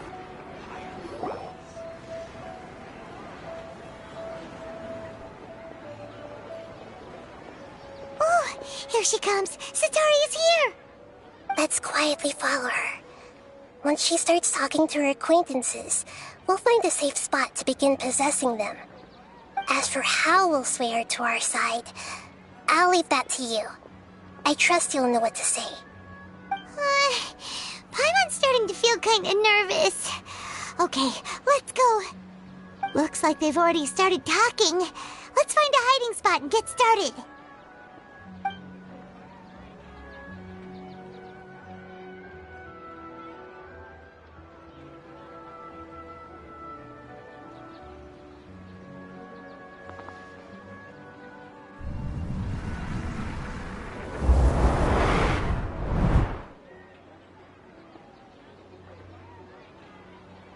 That's right. You really can't force anything when it comes to love.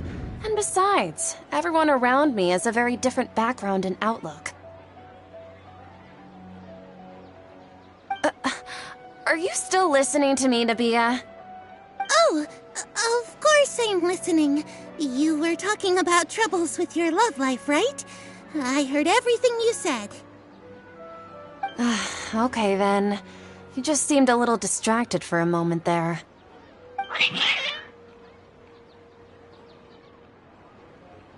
Strange. Your cats seem pretty worked up. Is something wrong? I always thought they were quiet, happy kitties. Oh, what are their names again? Ah, that's right. They are just little darlings, aren't they? Harut and Marut. So, which fortune do you want me to read for you today? You must have come for another echo of the divine voice of wisdom. I'd like to get another reading on my love prospects, but to be perfectly honest with you, I feel like I've been a real mess recently. A mess? Well, could you do a reading on how long it'll take me to finish my current project at work? I really just want to get it over with. I hear you. No problem at all. The gods will reveal the truth.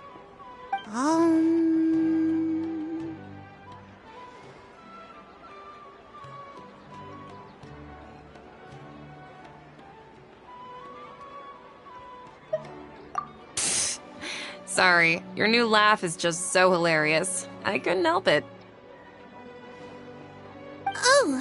Oh, please pay no mind to those kinds of details.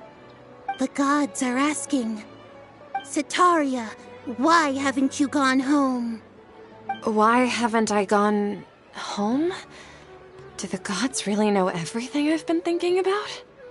Setaria, why don't you just go home? It's a demand now instead of a question. The gods seem to be truly upset. I'm sorry. I know I failed the gods.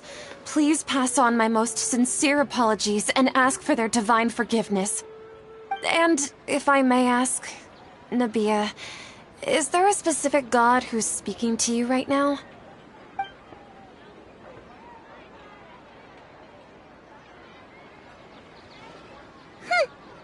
What an consider it a naive question.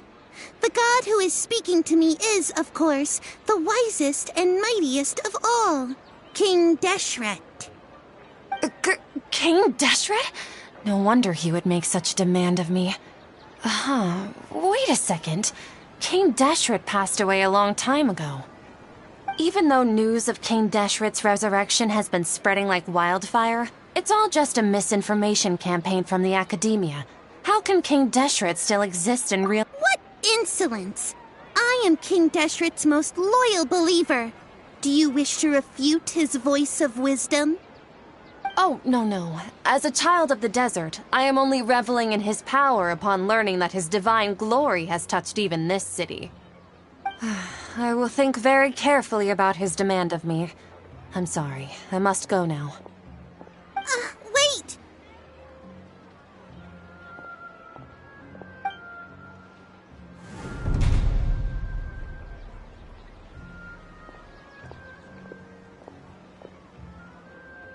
Whoa! She just ran off in a hurry. She looked pretty upset, too. Well done. Sitaria didn't seem to suspect anything amiss.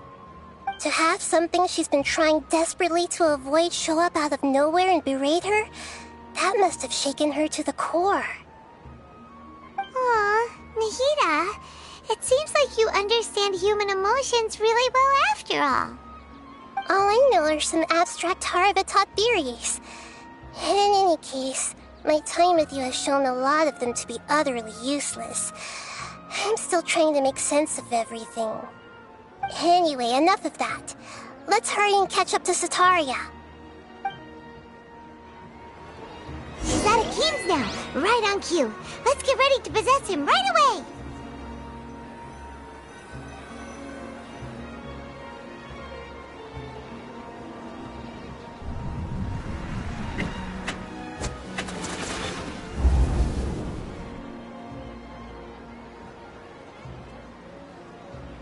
It's okay. I just got caught up in something. Oh, actually, didn't you ask me to help you look for work? What kind of work were you looking for again?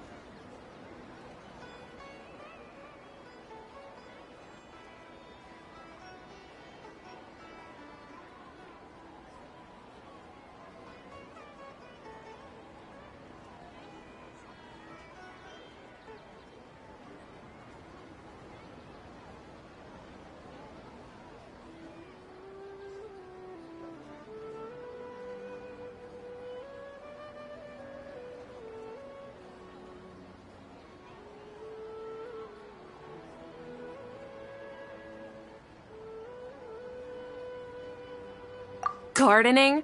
But don't you hate every— You see, a friend told me that the secret to self-improvement is to work on things you're not so good at. Fair enough. I didn't think that was something you would consider. Speaking of, how's he doing? Is he feeling any better? Oh, that's good to hear. I've been thinking a lot about him. If I could get some more time off, I'd love to pay him a visit. Actually, while we're talking about him, is he still living in Port Ormos? Yeah, he's been retired there for a while. If you could find the time, please write him a letter. Let him know that recently—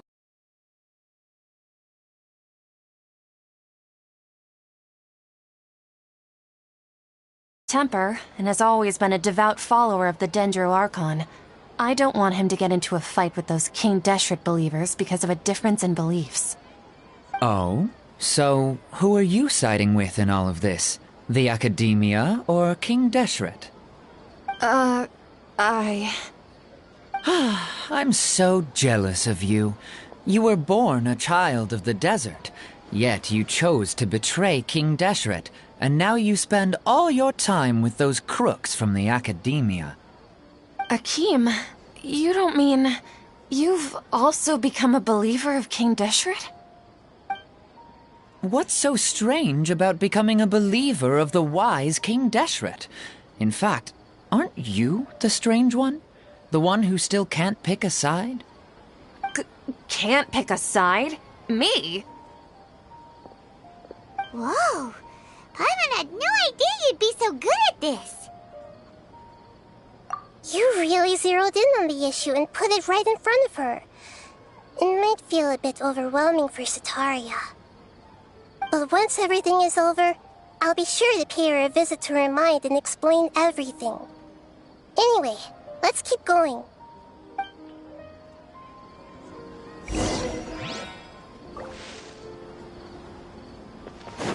Come on, Sataria!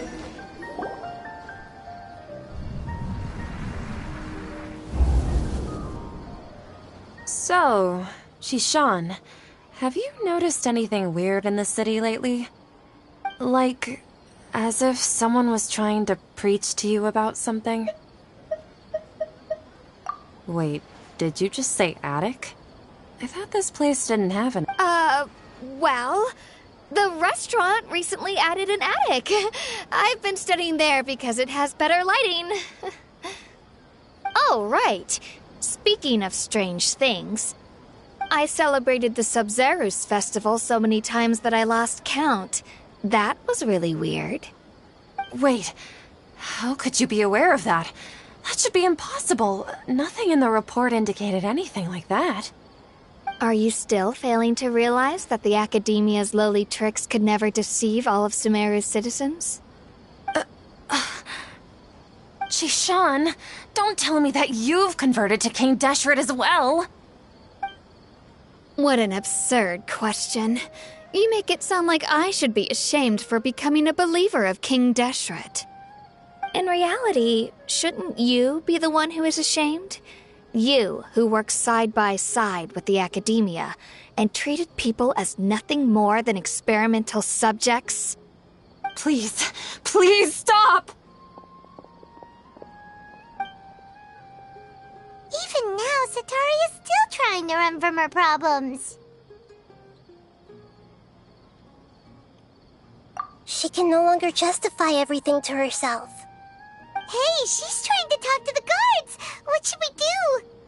This is the most important part of all. Quick, get ready. Mercenary, you're a member of the Corps of 30, correct? Please help me pass a message to the Matcha right away.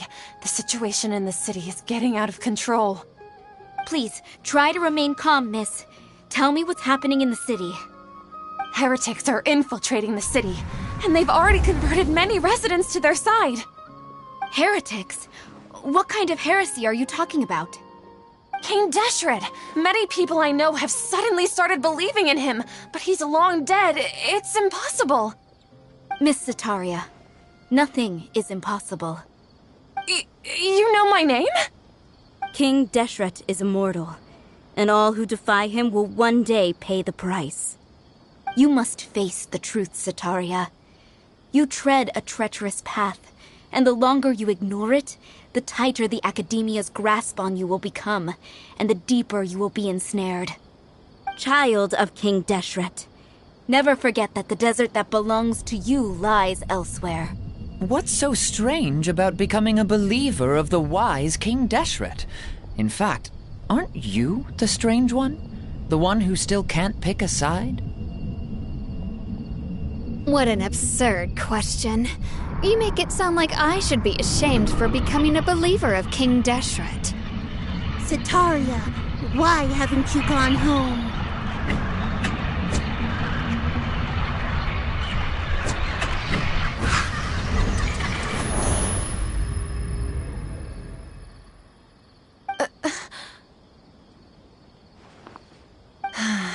It seems that no matter where I run, I only keep finding more believers of King Deshret. I have to say, this is a familiar feeling. I've also been running from my guilt this whole time. Guilt over my part in the sage's plans, and from ignoring the letters from the children of my homeland.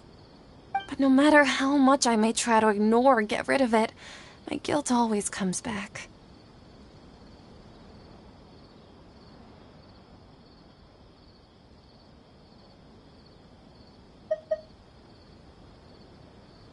You won't necessarily lose your research opportunities by facing the truth. Besides, did you really want to conduct your research while carrying such heavy feelings of guilt? How do you know me so well? Are you truly just a believer of King Deshret? Or are you the god himself? That's not important. The important thing is to pass judgment on the academia and its sages, and to correct their mistakes. If you could provide some assistance in this matter, perhaps it could serve as a form of atonement. I've actually never believed in the gods, but I've always believed in serendipity. Your appearance must be a fated opportunity for me to get out of this wretched situation. Please tell me, what can I do for you? How much do you know about the sage's current activities? I was just one of the designers for the massed dream harvest scheme, which is what happened around the Sub-Zeru's festival. But I know very little about the full scope of the overall project.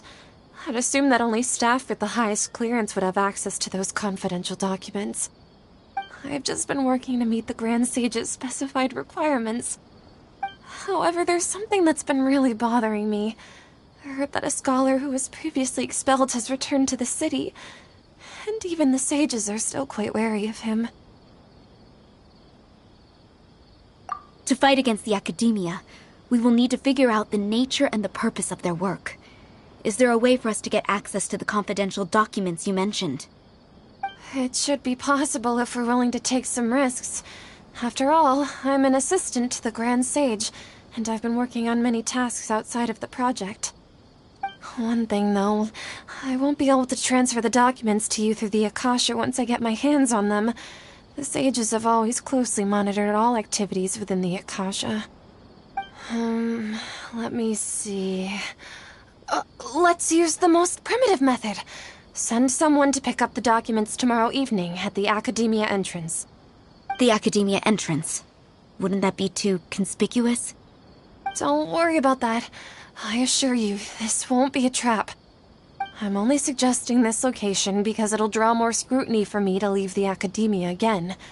It'll be safest for me to distract the guards long enough to hand you the documents. All right, I trust you. So, if I were to successfully complete this task, would it mean I've atoned for my wrongdoings? That'll depend on the judgment of the Dendro Archon. The Dendro Archon. That's right. Her people are the ones we have endangered. As the God of Wisdom, she's also the one responsible for judging and guiding the scholars. Maybe it's time for me to find a god to believe in. Just as Nahida predicted, we've managed to bring Sataria to our side! The Traveler's execution was ingenious. He's the one who deserves all the praise. Well, now that we've made plans to meet again tomorrow evening, all we can do is pray for Sataria's mission to go off without a hitch. Pray? But if we're going to pray to the gods, aren't we just praying to you? God of Wisdom and Guardian of the Scholars? No. The truth is the true Guardian of Scholars. I've always believed that. Anyway, let's meet again tomorrow evening at the Adventurers Guild.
Catherine, right? That's right. suppose I'm the other Catherine in your mind. Shh! We're on a secret mission tonight, so we need to protect Catherine's identity. Yep, Paimon's right. We cannot fully rule out the chance that the meetup tonight is just a trap. If something were to happen, my existence may be the only trump card we'll be able to play. After all, the Academia should still be unable to confirm the existence of my consciousness in the outside world. Yep, exactly, just what Paimon was thinking. Anyway, enough about that. Let's just make sure to be on our guard. Off? What do you feel is off? It's the middle of the night. Of course it's quiet. You're not getting paranoid, are you? No, I think he's right. It really is a lot quieter than usual. If you look around, there seems to be fewer people on the streets. I'm not sure if this is the case for the entire city, though. Huh. Maybe it's just a coincidence. Maybe Sataria figured out a way to not only distract the guards, but also to get everyone to go to sleep early, just so we can exchange the documents in peace. I also can't quite figure out why things feel a little off. But now that we're here, let's go ahead and meet her as we planned. Well, regardless, as long as you're here with us, Paimon feels a little safer.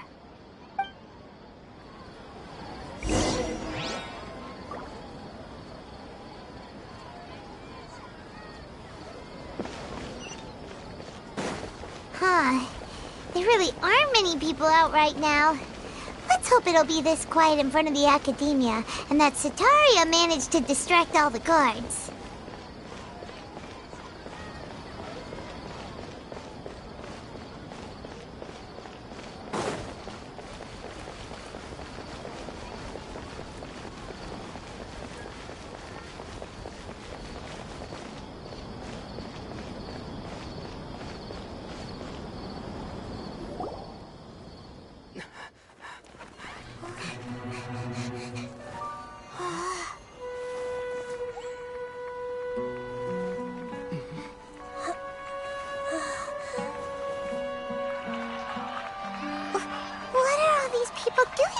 This hour of the night.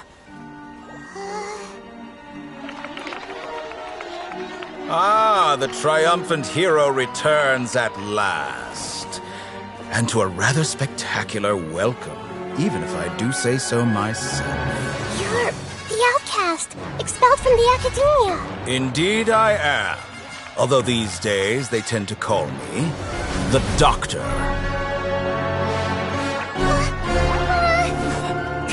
If you're looking for your researcher friend, she has already been taken into confinement. With some basic caution, she could have discovered the listening device on her person. Clearly, she lacks the degree of rigor expected of a true scholar.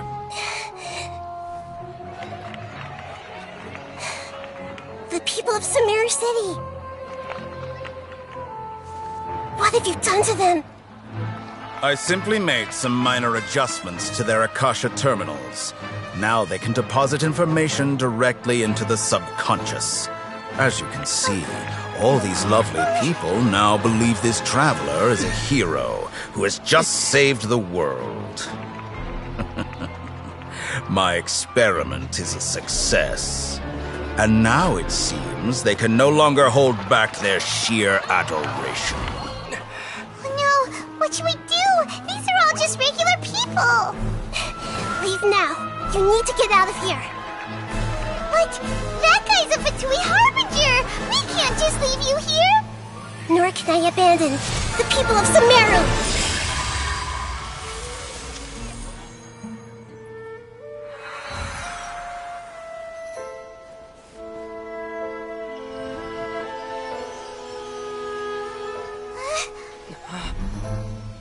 Don't worry.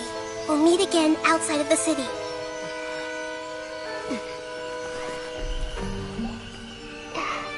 I see. You appear to have overridden their mental faculties with your own consciousness. To possess such a powerful mind, you must be the god of wisdom.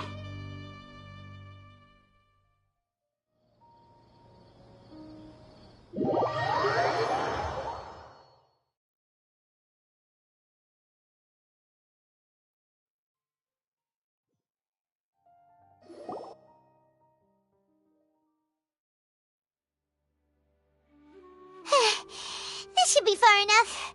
Whew. Paimon needs to catch her breath first. Is Nahida going to be okay? We only made it out because of her.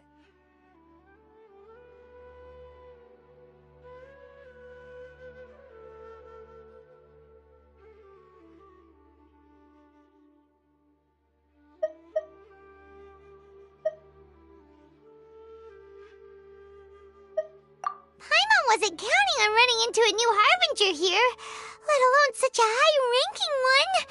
That guy was number 2. So scary. He called himself the Doctor. Remember, Tainari told us about him. Sataria did say that someone who once got expelled from the Academia came back recently. And that even the sages are wary of him. Yep, sounds like she must have been talking about the Doctor.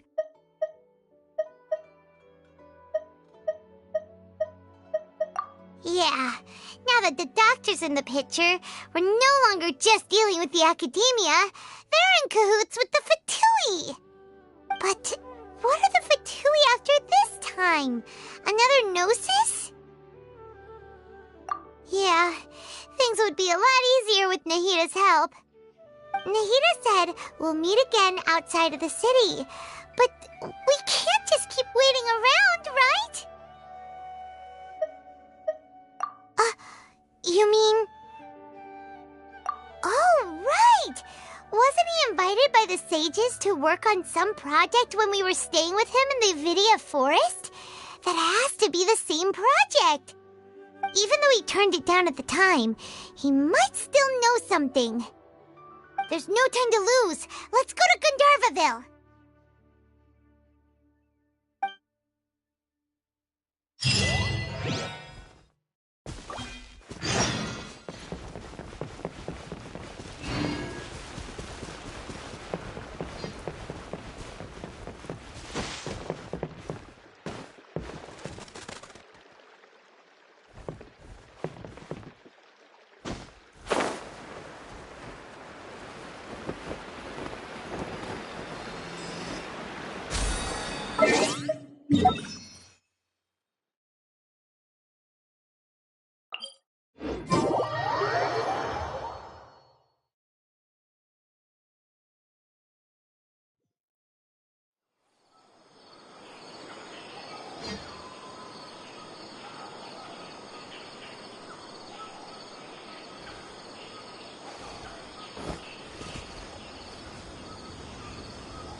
Hold it right there. A blonde-haired traveler and a floating fairy. We've got you all right. Take a look around. You've fallen right into our trap. Are you mercenaries from the Corps of 30? Did you come here to arrest us? Corps of 30? We're nothing like those government lapdogs who don't even get scraps for their work. We are an elite brigade that commands the highest commission rate in all of Sumeru. We're here on the orders of a client known only as the Outcast. The Outcast?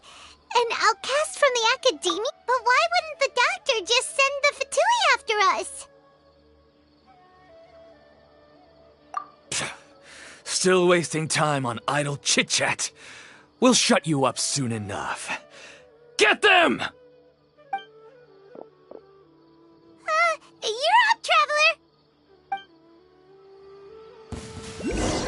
Following orders. New punching bag.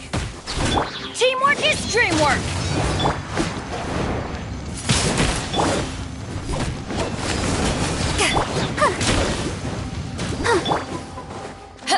To ashes! Take that! I'll take my... Need more. A new punching bag. Windblade! Disappear!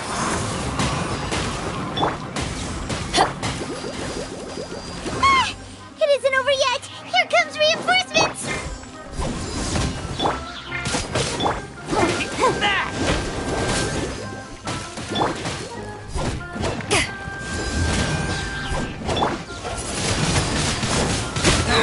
Tricks up your sleeve! Ha! Ha! Take that! Let's light it up!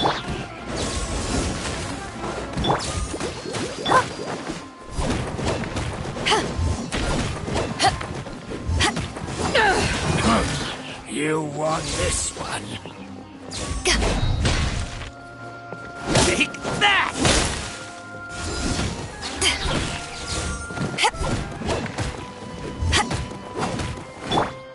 Windblade!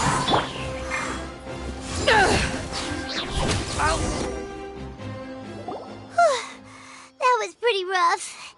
Is that what elite mercenaries are like? Yeah, looks like we'll have to keep our guards up. But this doctor guy seems like a pretty tough opponent. He knew exactly where to set up an ambush. Did he predict that we would try to find Tainari? Going up against smart people is tough. Anyway, let's keep going.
Yeah.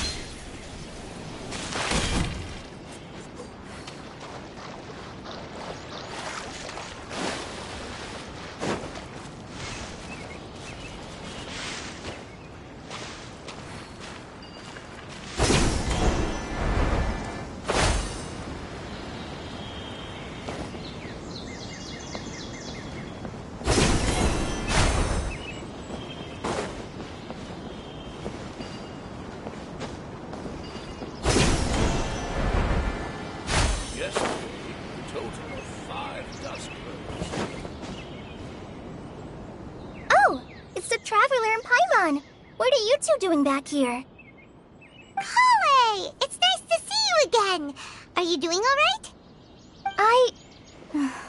To be honest, I'm not doing too well. My Elazar has been progressing at a faster rate lately. I'm finding it harder to complete more intricate tasks. As a result, Master Tainari is taking me off the patrol schedule. He will only allow me to stay here and coordinate other people's tasks. Oh, Kale!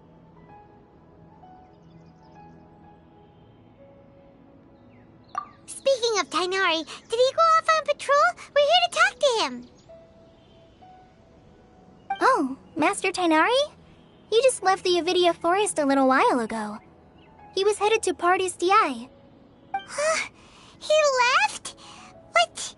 Isn't Tainari always saying that he never wants to leave the Avidia Forest? He even turned down the sage's invitation. I thought it was weird too. Master Tainari always prioritizes his work as a forest watcher above everything.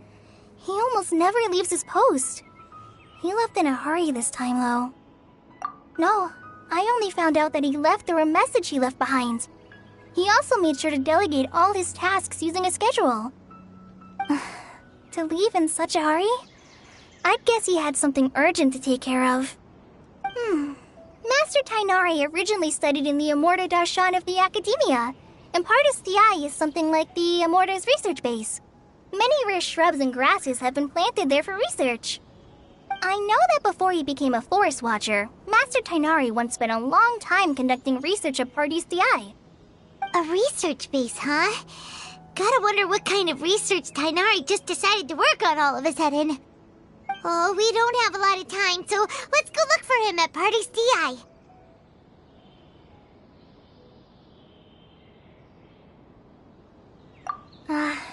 Don't worry. I'm fine. I'm used to living with Elazar by now. If you run into Master Tainari, please send him my regards.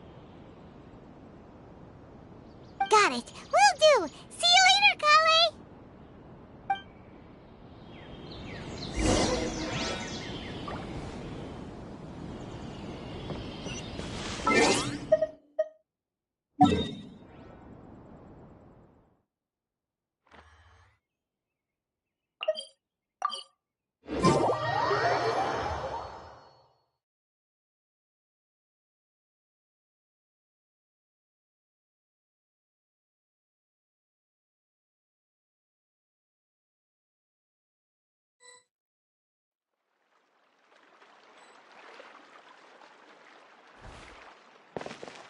Wait!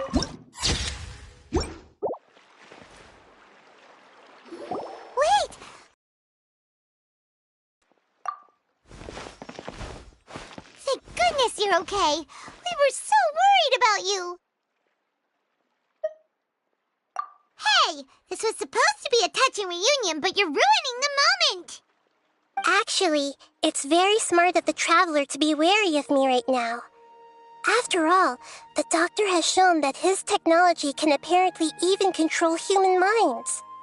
Plus, it's not like you could have known what happened after we split up and I was facing the doctor by myself. Even a pool of stagnant water after a torrential storm can occasionally pass as a patch of sky. Paimon feels like only the real Nahida could come up with such an obscure analogy.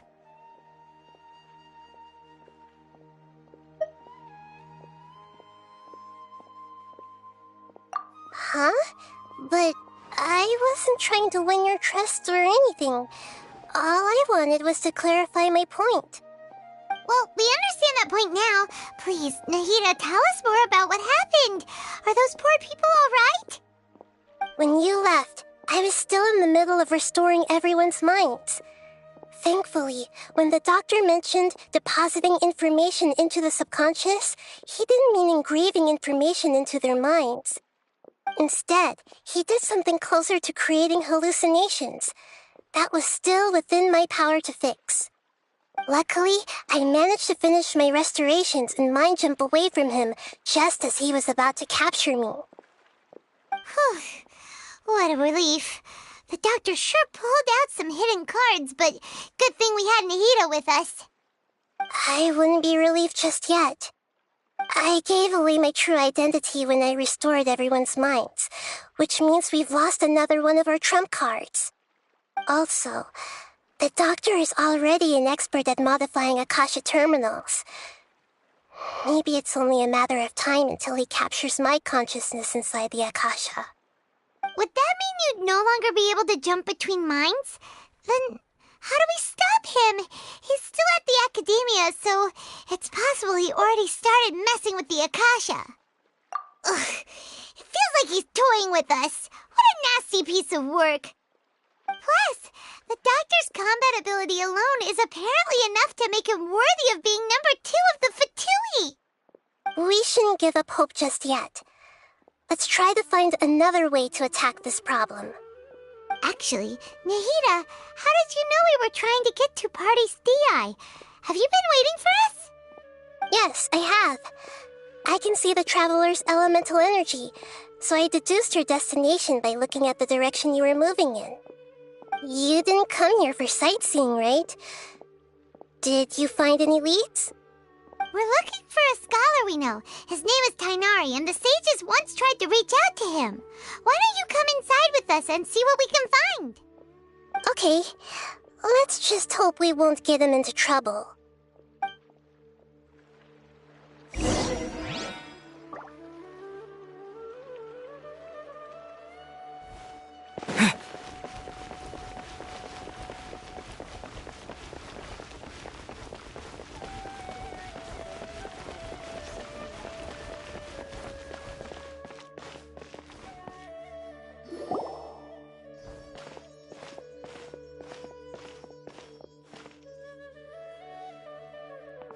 Traveler? It is you! Ah! It's Hypatia! Ah, what a pleasant surprise! It's so nice to see the two of you again. Who's this? She's a scholar we met in the Avidia Forest. When we last saw each other, she was still training in the... what's it called? Satyavada life? Oh, I see. That's right, we're old friends. You've come at just the right time. Ever since I've come here, hardly anyone has even talked to me.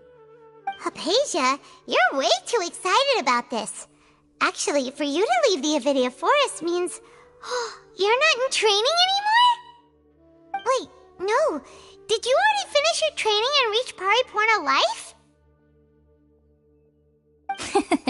What do you think? My consciousness has already managed to make contact with the divine. You did it! Congratulations!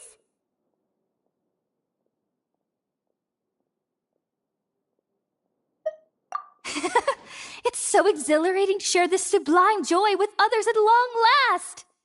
When my consciousness made contact with the gods, what a supreme and unparalleled experience that was!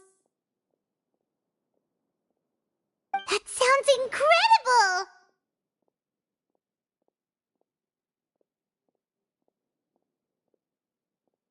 Oh, all right. Actually, please wait.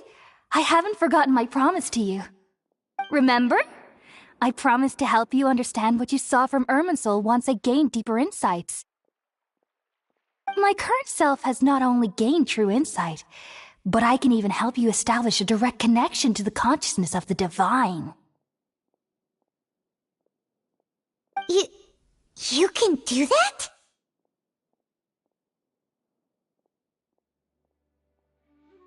I've never heard of anything like that, but if you want to give it a try, I'll do my best to protect your consciousness during the process. Hold on. I brought some spirit borneal with me. This is still a crucial part of the ceremony. We're using that incense again? All right now. Hold my hand. I'll help you establish a pathway to connect your consciousness. Okay. Ready?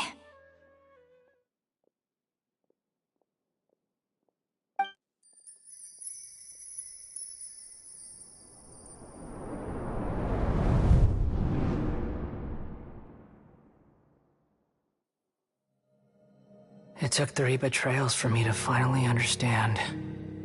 The world is just an elaborate tapestry of lies. My fury will never be quelled.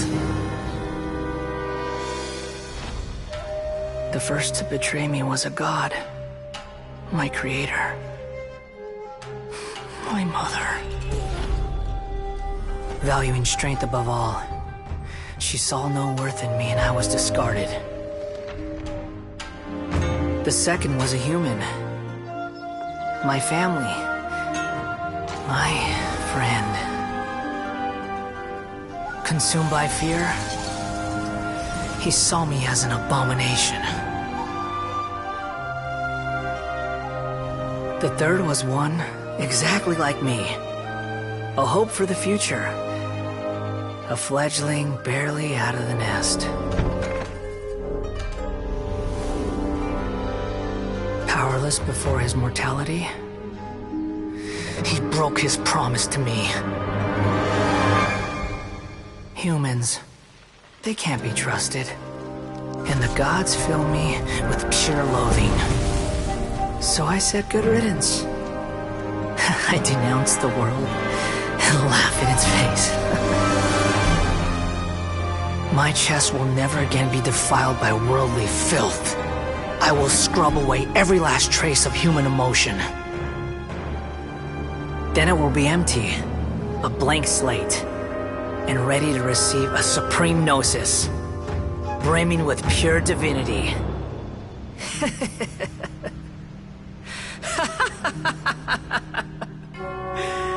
There is no need to fear. The pain will be brief. Your era is coming to an end.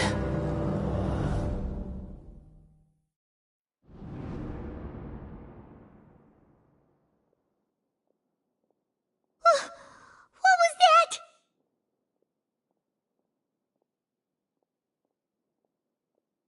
Did we actually just see the Balladier's memories?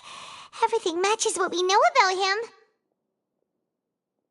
But how is he connected to the divine consciousness that Hypatia was talking about? You saw it, right? You felt it, right? Such a majestic god! Such a noble will! Such sublime emotion! Alas, shame. If only that which beats within my chest wasn't a filthy mortal heart. Oh, great and merciful God! Please grant me forgiveness and salvation! Do you understand now? I'm afraid this is no periporno life, but rather... Ah! You! Why are you so mean to me? Why is everyone hiding from me? I found divine wisdom. Shouldn't I receive praise and honor?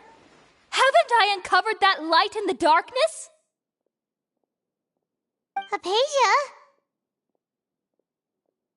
That's how I always thought everything should be. Wait. Have I already lost my mind?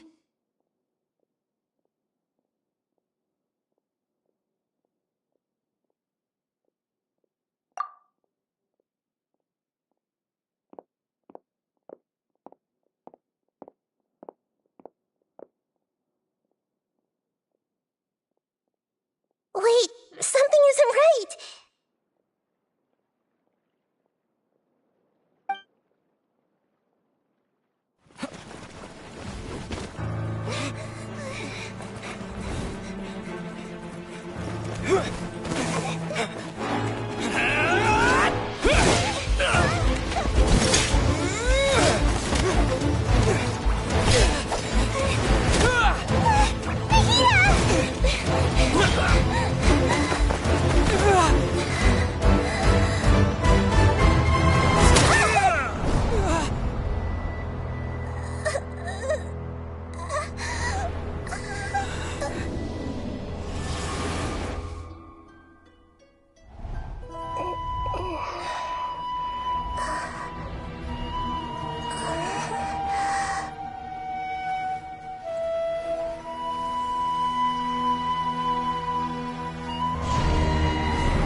different. You're back! Oh, the Traveler's back? Nahida was controlling your body for a while. It seemed like she jumped over to you as an emergency measure right before the Catherine puppet was destroyed. After that, Tainari heard the commotion and came over. He helped us defeat the mercenaries and then he ran with us all the way here.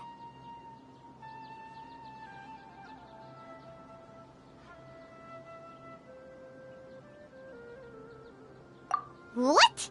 You swapped places? You mean your consciousness also went into Nahida's body? Wait, then where is Nahida's consciousness? Where is she now? I never imagined that an individual's consciousness could be transferred around like this. Had I not seen it with my own eyes, I would have never believed it. I don't think this can be achieved with current human technology. Also, while we were running, the consciousness in your body told me to pass on a message. She said, "The doctor has found a way to trap my consciousness, so I can't journey with you anymore. But even in a moonless night, a shower of starlight can still drown out illusions and lies." Oh no! Nahida's trapped in the sanctuary of Surasthana for good this time. Was that message all she left for us? It's pretty vague.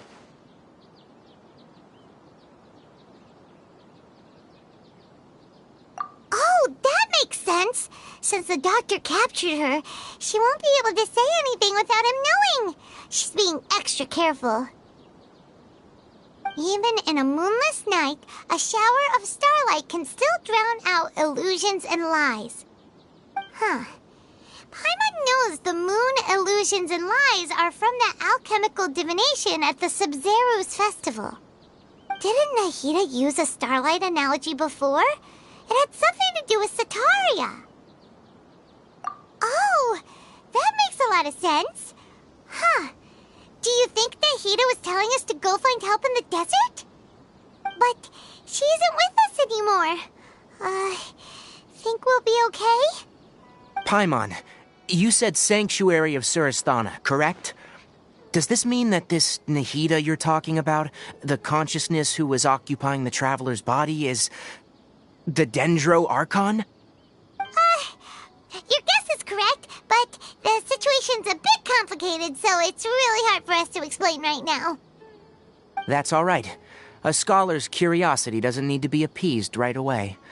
As for the complicated nature of the situation, safe to say I have witnessed that for myself. I've spent some time with you, and it looks like the Dendro Archon's also on your side. So, I trust you.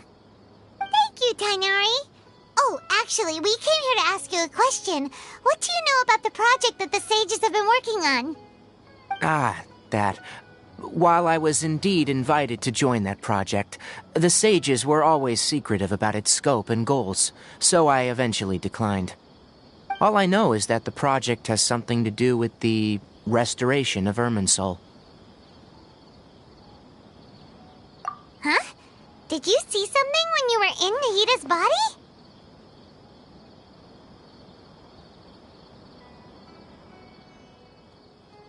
What? Do you have any evidence?